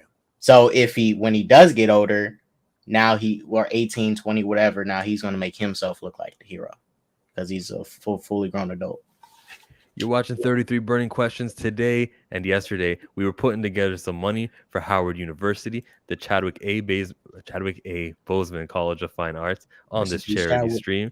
So far, collectively, we have put together $81 Canadian, and that's great on our behalves. If you want to chip in a little something here and there, there's a link in the description, and then there's also a link in the live chat as well. Question number 27. Why did they remove the America from the JSA? They just said the Justice Society during the whole movie, never JSA. What's going on? I think it was the safest bet because look, they're going to another country, impeding on them and stuff. If they say we're the Justice Society of America, they're gonna get a lot more hate. You mean they would be realistic? Well, too much patriarchy. It's the Justice Patriotism. League. It's not called the Justice League of America. It's called the Justice League, but it's originally the Justice League of America. Yeah. Mm-hmm. If they're gonna get rid of the America for Justice League, it only makes sense for them to get rid of the America for the Justice Society. You gave the wrong answer. You're on the wrong fence, bro. You're supposed to be given that red and white answer. I mean, if they just say Justice Society, it doesn't, because I don't say Justice Society of America. I just say JSA or Justice Society. I don't add in the America part whenever I say their name. Yeah, same with me. But like going there the way they did, impeding on this country and trying to bring their rules and stuff here, it was not the best bet to go in America. You're right. You had a superpowered being of unknown power. But do you guys watch this movie? Jaded. That is Black Adam's country. What? Let's go take over this city for no particular reason. Like what movies? What movie did Jaded. They didn't do nothing about the inner gang. So at this point, they have no right to come in and say they can do this and that. There for the intergang. I know that. I know that, but they have no right to come in and say, we can do this, we can do that, because they didn't do nothing about the intergang. They let the intergang run around and hurt all these people for years. So you want the Sokovia Awards in the DC universe then?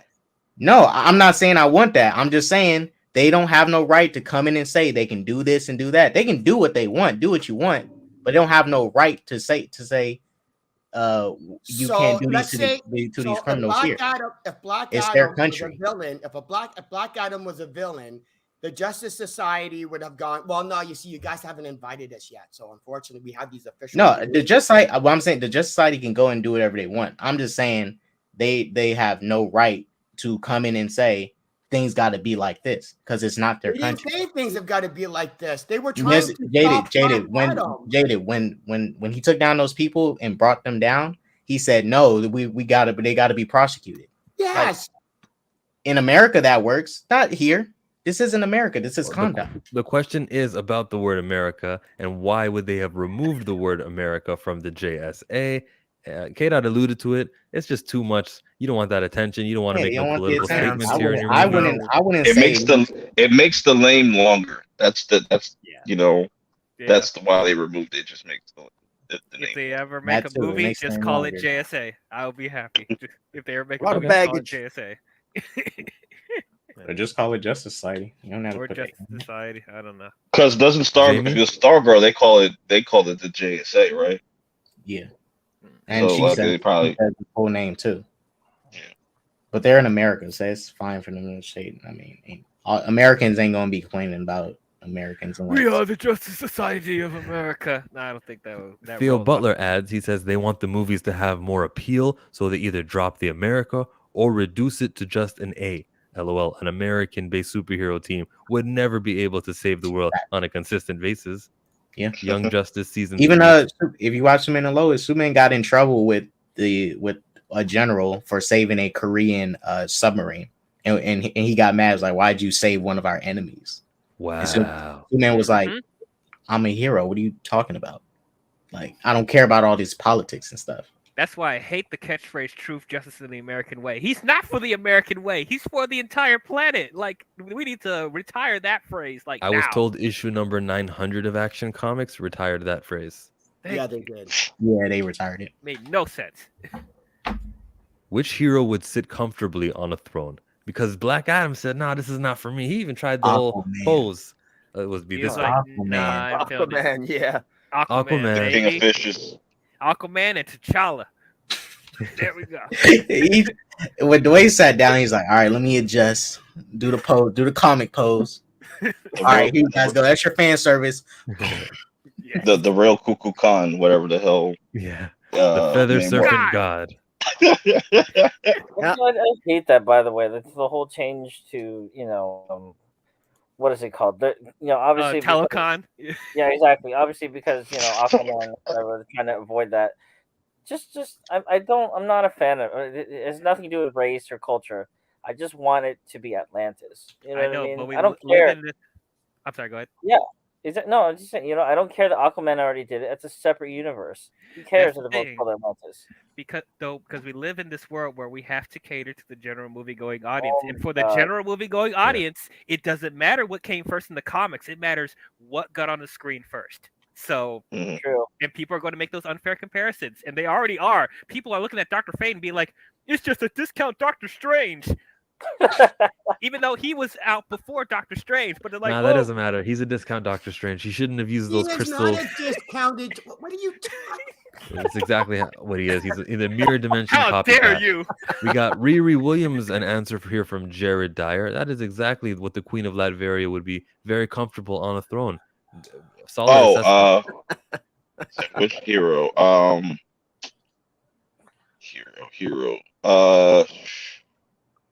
You can say Riri Williams too. It's all good. I'm keeping it with DC. I'm keeping it with DC because you know what I'm saying. I'm sticking with the I love how Chill breaks the rules when he approves of the character from the market. I love how he breaks the rules.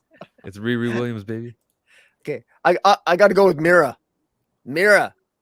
I mean, she's gonna take no shit from no man. So she's gonna be a hell of a ruler. She would be comfortable on a throne. Yeah, she's. I see what you did there. Because it's Amber Heard. I think Wonder Woman would be the one that would be sit most comfortably on the throne. Well, she's a princess, right? Yeah. Not yet. Well, she's a princess, but she's not queen yet. Yeah. We haven't seen her become queen yet in the movies. She's a princess, though. See, Riri Williams is the Queen of Latveria, so that's why she would be better. I want to add that I do think the one misstep in the Black Adam movie, in my opinion, is Black Adam should not have destroyed that throne. He should have. He should rule Kahndaq. I think that was a little out of character. I personally think it would have been more. It would be more true to his character for him to stay on the throne, because Kahndaq's not a democracy, and there's no way you're going to convince me that Teth Adam, Black Adam, is suddenly going to see the right, inspired by, a good-looking woman and her son to give up being the ruler of Kahndaq, especially seeing what Intergang did and thousands of years of oppression from people coming in, there's no way he would have just chosen to be the protector. I thought, they were inspired by Game of Thrones. That's why they did that. In comic boom, since you mentioned that, that was what I thought from trailers, because I kept seeing the statue of Black Adam, which wasn't his statue in the trailer. I thought he was king before he got in prison. That's what I was thinking. That was the whole thing. That was done on purpose, so you could get that little twist ending, but that which I was fine with. But my expectation going like, oh, he was already king and he got in prison because of some blah blah blah nonsense, and now he's coming back. But now my thing is maybe he's thinking like, maybe he's thinking bigger, like, yo, why should I just rule Kahndaq? Why try to rule the world type shit, like typical villains do, But maybe that's why. But he says that he's going to stay in that city. He's not even going to leave. No, he gave Amanda Waller that looked like it. You think I'm just going to stay here? No, like yes, Amanda Waller says you don't want to stay in my prison. So when he sees Shazam out there, because he's not aware of him yet, but like, you don't think he's going to be like, oh no, I'm going to go test this gangster right quick, like, and go pull up on Shazam. Right. On some Jet Li shit. Yeah. Okay. He would have sat on thrones and said something like, Kahndaq is now under his protection. Yeah. The way that I saw the movie without knowing the character, Comic Boom, you've educated me, but I thought, they must be doing an homage to the comics where he doesn't actually sit on a throne.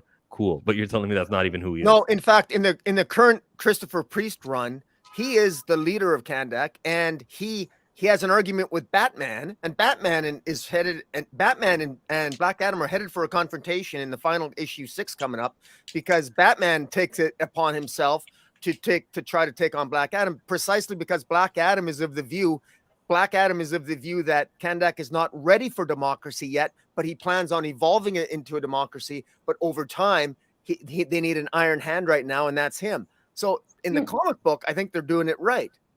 But anyways. In a 2-hour movie, no. Well, that's why the movie, I just think there's no way. I just think it would made more sense with him, not quite letting go, because that creates the tension that, oh my God, we got a superhero world's leader. That makes the world even more nervous than Superman, because Superman doesn't rule Metropolis, right? Yeah. He defeats Zod. That would be more that story aspect would work as the second movie, because the first movie was just a setup. So save that aspect of Black Adam's character, because beginning of the second movie he's a benevolent helper, and then he goes, you know what, I could actually be the one in charge, because most likely they'll go, you know what, why don't you be in charge? And Black Adam will go, yeah, sure, no problem. Right. In the live chat, everybody, Brywood is saying that there's a stupid bot because hot girls are here. If hot girls are here, please don't insult anyone who adds to the conversation in this manner. It is very welcome. Hot girls are here. Hey, hot guys are on panel. Girls never came. So don't call anyone stupid, please. The only girl on the stream was sorry, I said the only girl the only girl representation you got on the stream was Allie earlier. So and like, hey, Comic Boom, I agree with you. As he has to take them, but I think in this movie, the way it was set up with Teth, it would have been out of character, because he didn't care about like ruling, because he really didn't want to be like, he accepted his prison. He accepted what he did was wrong, almost throwing Kahndaq and being asleep. But I think second movie, like Jaded said, definitely put him in the role of king later. That way you can help evolve his character, and it's not just another superhero fight, supervillain type. I hope that happens in the second movie, because it'll make more. I think it'd be more. Right, because in this movie, he says physical force is the only way. And maybe second movie, he might learn that, well, I can't always just keep doing things, using physical force. I need to actually start to implement laws, rules, actually rule. Right. Well, because here's the question. Now that he's just a protector, at the end of Black Adam, who's going to rule Kahndaq? If he's just going to sit there and protect Kahndaq, well, there's a vacuum. There's a power vacuum politically. Right, and now so what's going to happen? Yeah.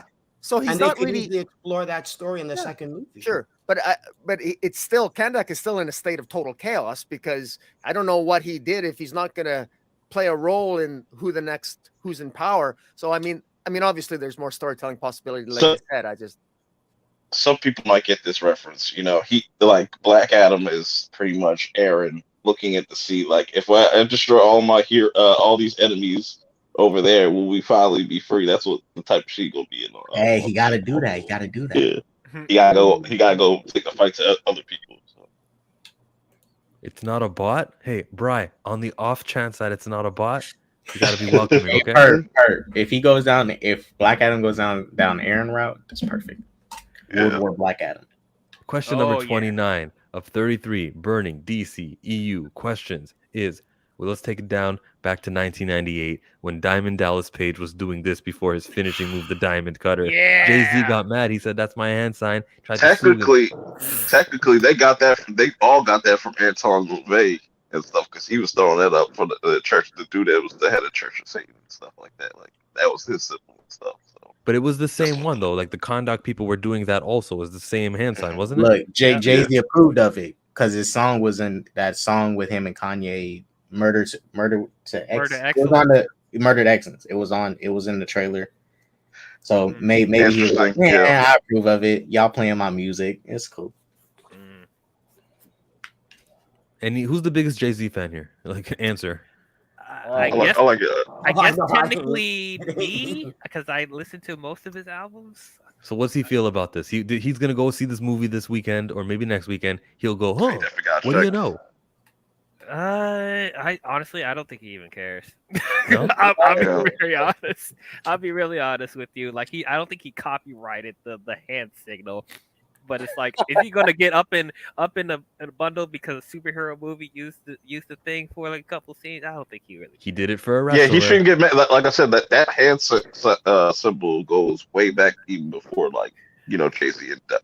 I will laugh if he actually tries to like sue them for something. Like, that'd be hilarious. Hey, I mean, look, knowing the world today, anybody will sue anyone for anything.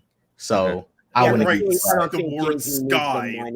Jay-Z doesn't need the money. Yeah, he doesn't. They never do. They never do, but it doesn't stop these billionaires. Yeah. It does not. Really? More money for them is not even more problems. It's just more money. Tim, on your left. Brell says that was a whack in the movie with them throwing up the rock sign. See, it's the rock sign, see? Question number... Oh, we get it? The rock. Number 30. Do you blame DC for letting out the Superman secret? No. Nah. Blame the Rock. Blame the Rock. You want to tell the Rock no? Rock, but Scoopers first, and then the Rock, but mainly the Rock because he was gassing up Black Adam versus Superman super early, which was hinting at a lot. So yeah, here's what I would have done. And the Rock. Here's what I would have done. I would have pulled the mid-credit scene. Excuse me. I would pull that from any single early release of the movie. Okay. And then on the opening weekend, the version that I've given to all of the movie theaters, that is the one that will have Superman. If DC would have done that, then I would say they should do that more often with movies. Yeah, so like, you know, but I guess it would kind of. I mean, if it's nothing missing from the actual movie, then yeah, it makes more sense to like take a post credit out, like. Just for that was the most, but the whole post credit was to have everybody talk about that.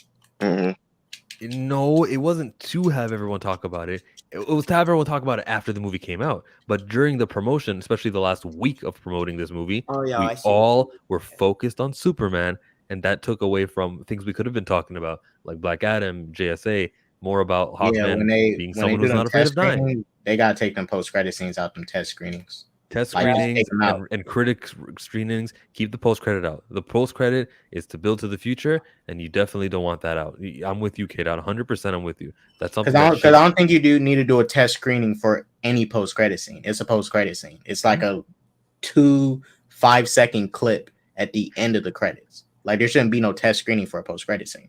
There should be a test screening for the bulk of the movie before the credits, because that's the movie. Even red carpet premieres. Pulled it. I don't want to see the post-credit scene in the red carpet premiere. But then you have idiots like Grace Randolph who accidentally spoils the credit scene for everybody on Twitter. Yeah, I'm looking at you.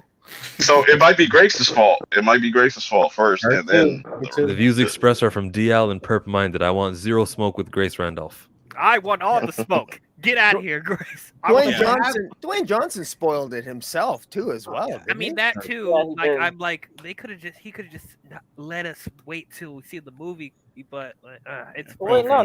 Wait, hang on. No, it wasn't Dwayne. It was the talk show host. It was Fallon. It was Jimmy Kimmel. They're the ones who brought it up. You know? Okay, they could have denied it, like the other superhero No movies comment. that are hiding stuff. Exactly. Yeah, They like could've just Andrew said, no Garfield. comment. You could have said, "I would like to have answered that, but unfortunately, I can't." That's Right. all. Like You gotta pull the Andrew Garfield. That's not me. Even though it's clearly you.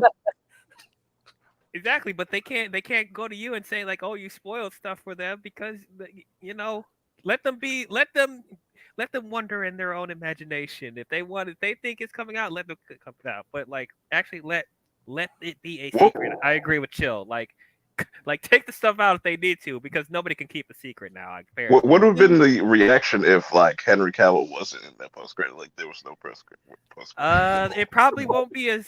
There'll probably be some people that are disappointed. I like I said, I wouldn't have cared if Henry Cavill's Superman didn't show up. I really wouldn't have cared because it's not his movie. It's Black Adam's movie. Well, it's not the JS movie. It's not the JSA's movie either, but they were in it pretty much. Mm-hmm. But they was the feature. The question was. I'm sorry. Go ahead. I was asking Boom. The question was, do you blame DC for letting out the Superman secret? I don't. I only because I think it's inextricably linked to Dwayne Johnson's passion.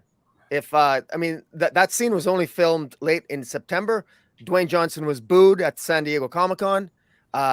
He never had Henry Cavill on board at that point. He doubled down on it. He brought Cavill back on board. The timeline fits, and he's so passionate. I love Dwayne Johnson. He's passionate about DC.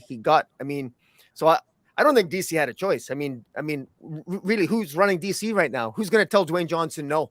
This is a guy who single-handedly is creating some excitement. I mean, I even get the sense that the critics, you look at the difference between the critics scores at 40% last time I checked versus 90% audience score. That is a huge disconnect.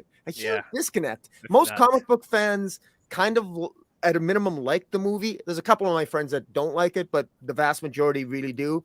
And so it's very, very interesting. And I think that the critics are so tired of Marvel they're not giving DC any slack.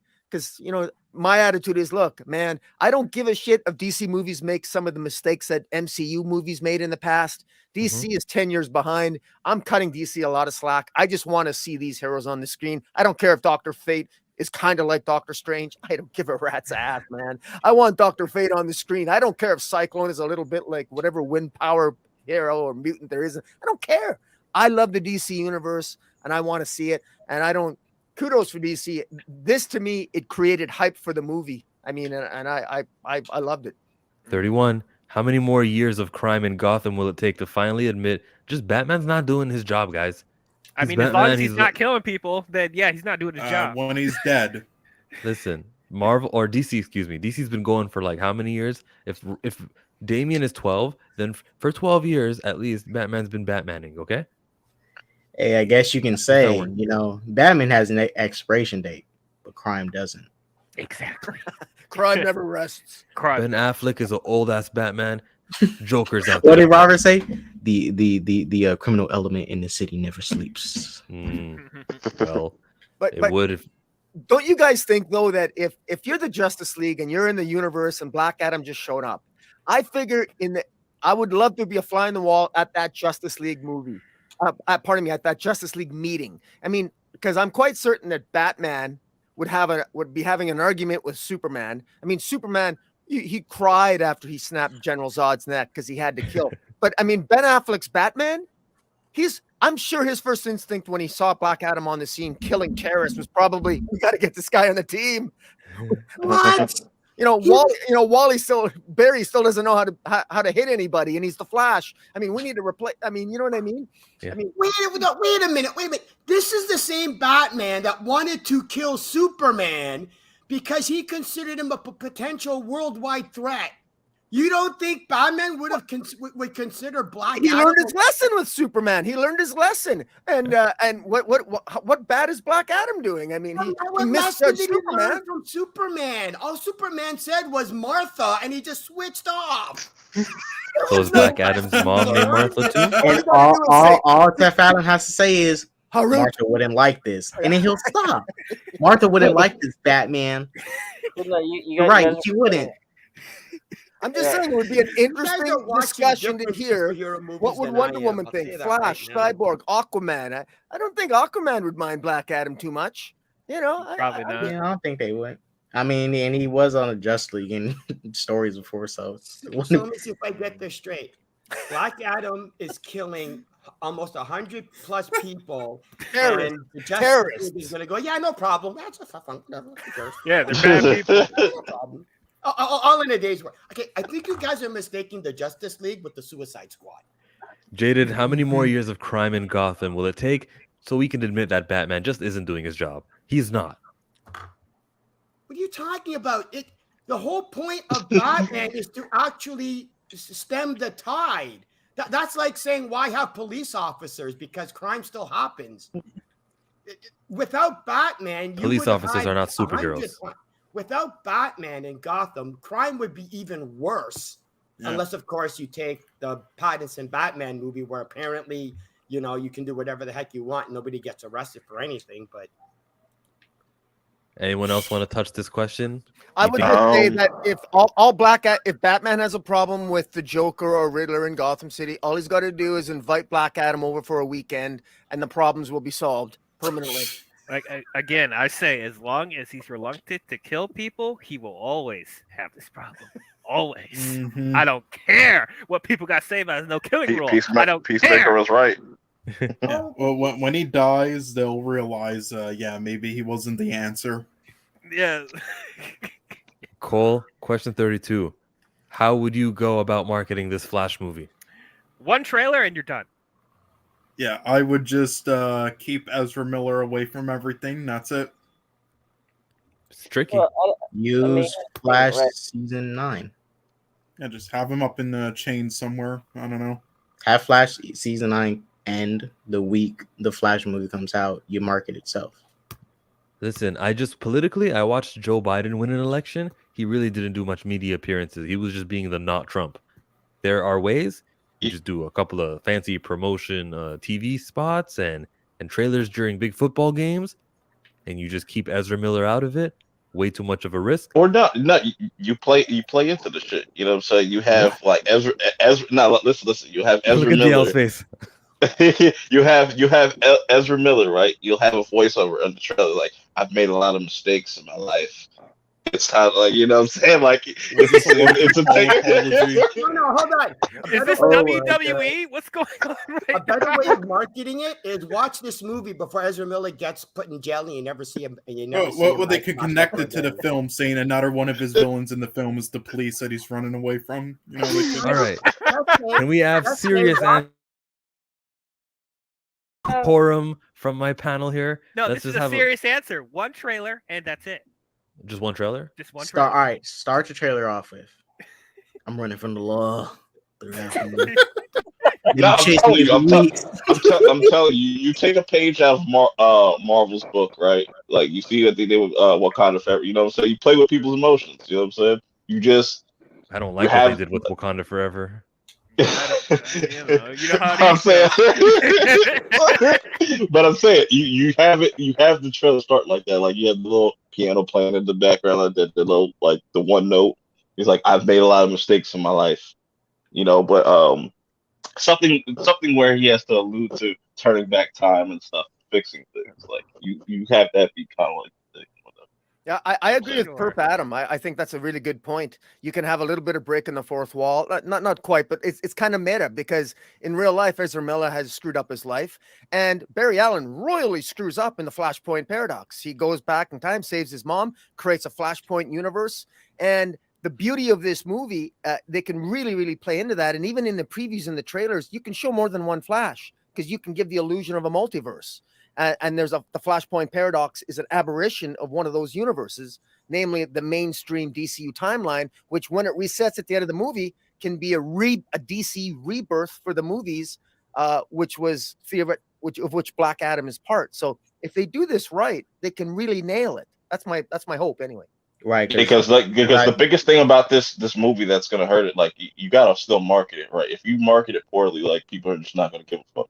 And this is a big movie.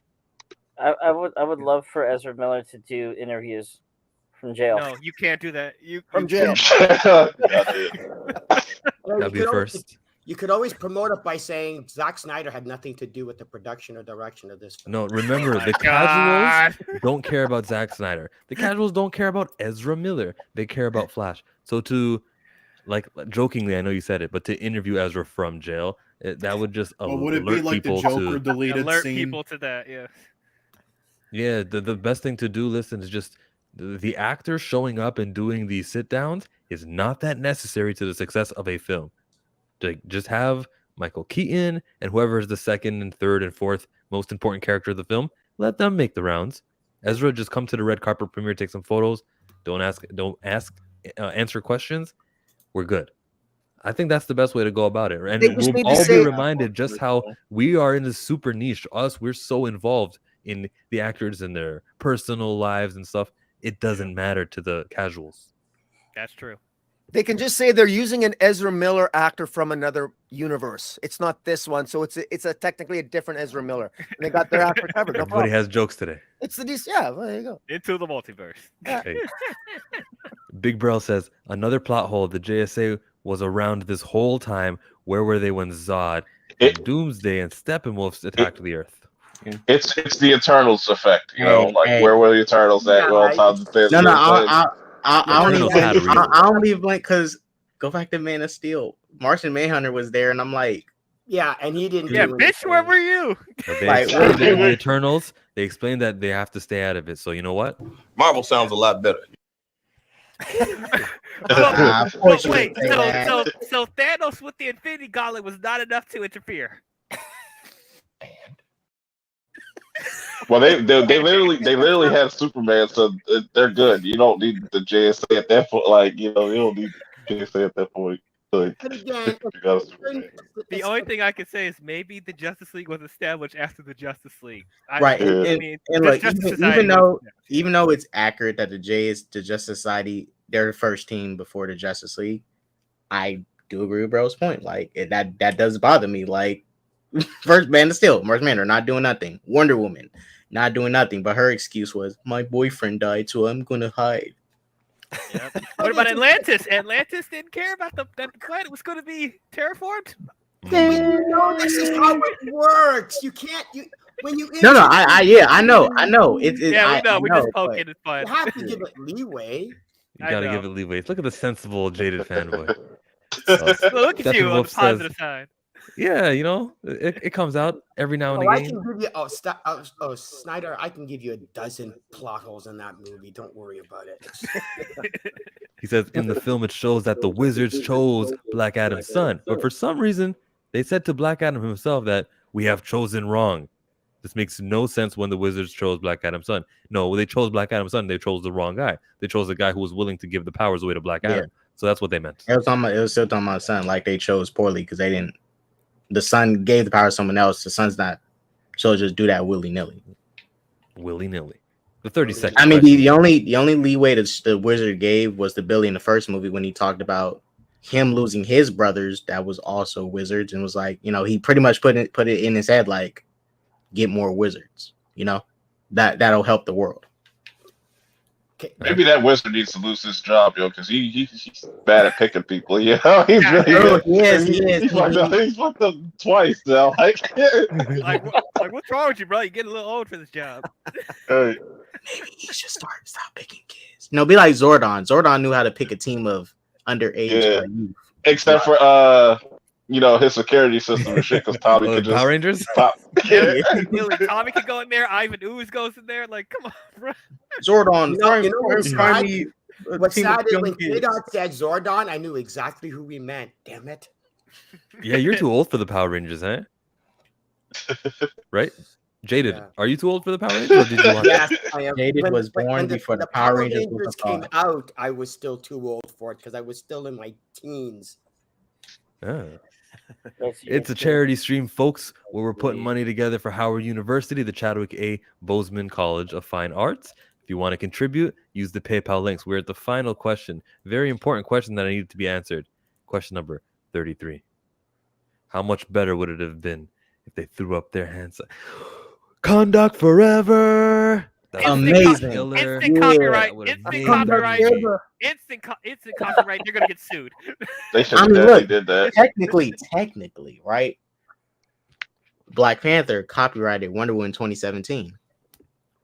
We don't count that one. No. Come on, Wonder Woman's doing this for That is true. That is true. That is true. Hold on there. Hold on. That is true. Hold on. She has I'm just gauntlets, saying. She has It's gauntlets, and she has to put it up in that stance to use them. She does not own this sign. And if you want to go that far, then Wonder Woman copied off of Wolverine from the X-Men. Now let's talk about that. When he does this, when Wolverine does this with the claws, let's talk about that. You want to talk about that? Yes. No. Look. Wait a minute. Sometimes in life, some things got to get a pass and some things cannot. It's so tough. 33rd question for realsies. We're asking the big question. Very meaningful. Was he a hero? Was he a villain? I lean towards, after watching the entire movie, this guy is a hero. What his son stood for, the integrity. I think he even brought something up about being noble and about honoring. And he is a good guy. He just kills. Who's he killing? The bad guys who attack him. That's a hero. He's a villain. I would say he's a hero to his people, but he's a villain to the rest of the world. Yes. Because he's a threat still. Because he only really still cares about his Is the rest of the world bad? What does the rest of the world represent, Perp? They're over here occupying land that isn't belonging to them. But he's gonna look at because this is the thing. He only has loyalties to one country, Kahndaq. That's all his loyalties are. That's the only home he knows. That's all he's going to care about. Superman loves everything. He does, no matter what it is. Good for him. Black Adam only cares about one thing. Like you can't depend on Black Adam to, hey, Black Adam, come save us. Like, no, he's not going to do that. He only cares about his country. Yeah, all these other countries can burn. Kahndaq can't. He won't let Kahndaq burn. The complexity of Black Adam, what makes him stand out is, if you're a superhero like Superman, you can very conveniently sit back and just be a policeman. But if Black Adam gets more political, now he's the protector, but you're actually doing some governing, you can't avoid some dealing with more difficult issues. I mean, it's the difference between being a policeman, but you're also being a cop, and you're a fireman. That's why I can kind of consider him an anti-hero in a sense that he's got to. Wow, I even go with that anti-hero. I'm asking about the hero and the villain. I'm being then I got to go with hero. Yes. Good. Two heroes. K-Dot said villain. Go ahead, Jamie. I want to get this out right now. What is your guys' definition of anti-hero? Because when I think of anti-hero, I think of someone like Catwoman, because she's technically a criminal. She still does criminal things, but occasionally she helps Batman with his missions or whatever. Catwoman is an anti-hero. Not using that word. That is a cop-out answer. This is a very monochromatic. You're either a hero, you're either a villain. Punisher's the anti-hero. I would say I would still. Punisher's the anti-hero.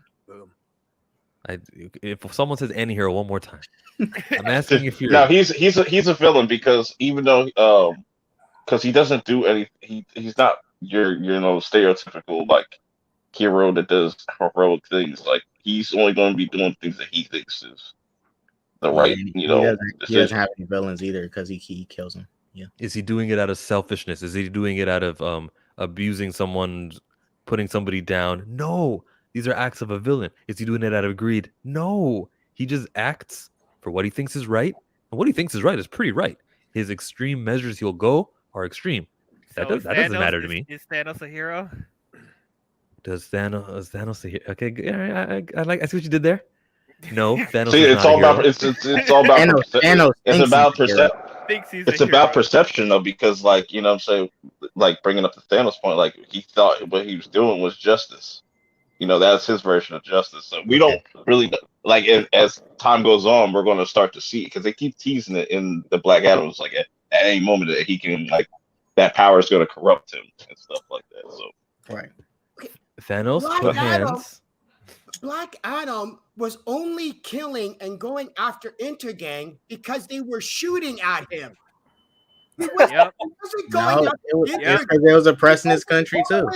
He wasn't taking out Intergang because he goes, you know what? I need to free Kahndaq, the city. If they didn't shoot at him, he wouldn't have not cared. Well, Jay obviously going to attack his people at the beginning for shooting him. But when he got into the world, the city, yeah, it was like, I'm not going to let these people oppress my country still. He didn't care about it. He Jaded. Remember when the JSA walked up? He looked out the window. He looked out the window and goes, "This is not my city anymore." Mm-hmm. His family's dead. His family's dead. He's been in prison for 5,000 years. He looked out the window. He goes, I don't recognize anything. This isn't mine. The only thing that he had any connection to was the statue of his son. That was it. Regardless, it's still his home. It's not what he's used to, but it's still his home. So that doesn't make him a villain, though. So no, this was the great thing about this movie. And I hate to say the word chillmonger, but everybody was saying he was going to be an anti-hero. And in this movie, he's not a hero. He's not a villain. He's not an anti-hero. He is simply the protector of that city. That's it. That is all he established himself as, and that's all he cares about. And because of that, that's why the JSA went, okay, we can leave. Because as long as Black Adam just stays in that city and just says, I'm going to be its protector, then the status quo, it never changed, other than the fact that Intergang is no longer in charge. Which is a thing that's positive, putting him to the hero side on the spectrum. But he didn't do it to be a hero. He did it because they were ticking him off. At one point they did it just to save the boy.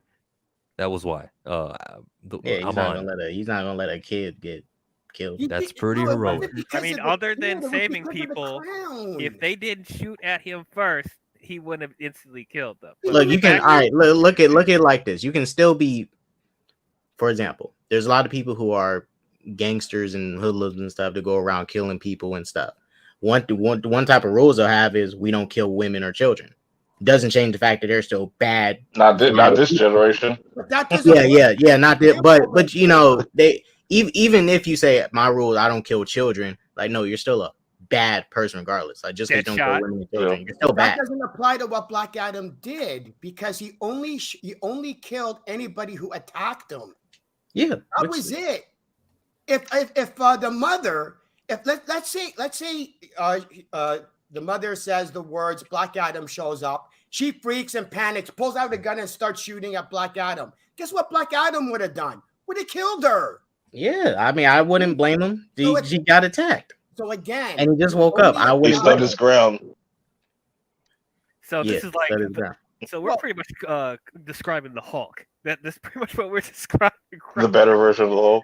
Well, I think that's a little disingenuous. But Adam evolved throughout the movie. By the end of the movie, he very clearly was fighting to protect Kahndaq, and he was fighting to protect. He's not a hero, right? But that's heroic. That's more heroic than, I wouldn't say it's undefined or he's just a champion. I think that's sort of like you're being a little bit cute with the wonky with the terminology. I think he's more the hero side. I have a wild example. And I said this in my review. I have to use them. I can use two of them. Hitler was a hero to Germans, but he was a villain to the rest of the world. He was a hero to the people of Germany. The people of Germany was co-signing what he was doing, but none of us did.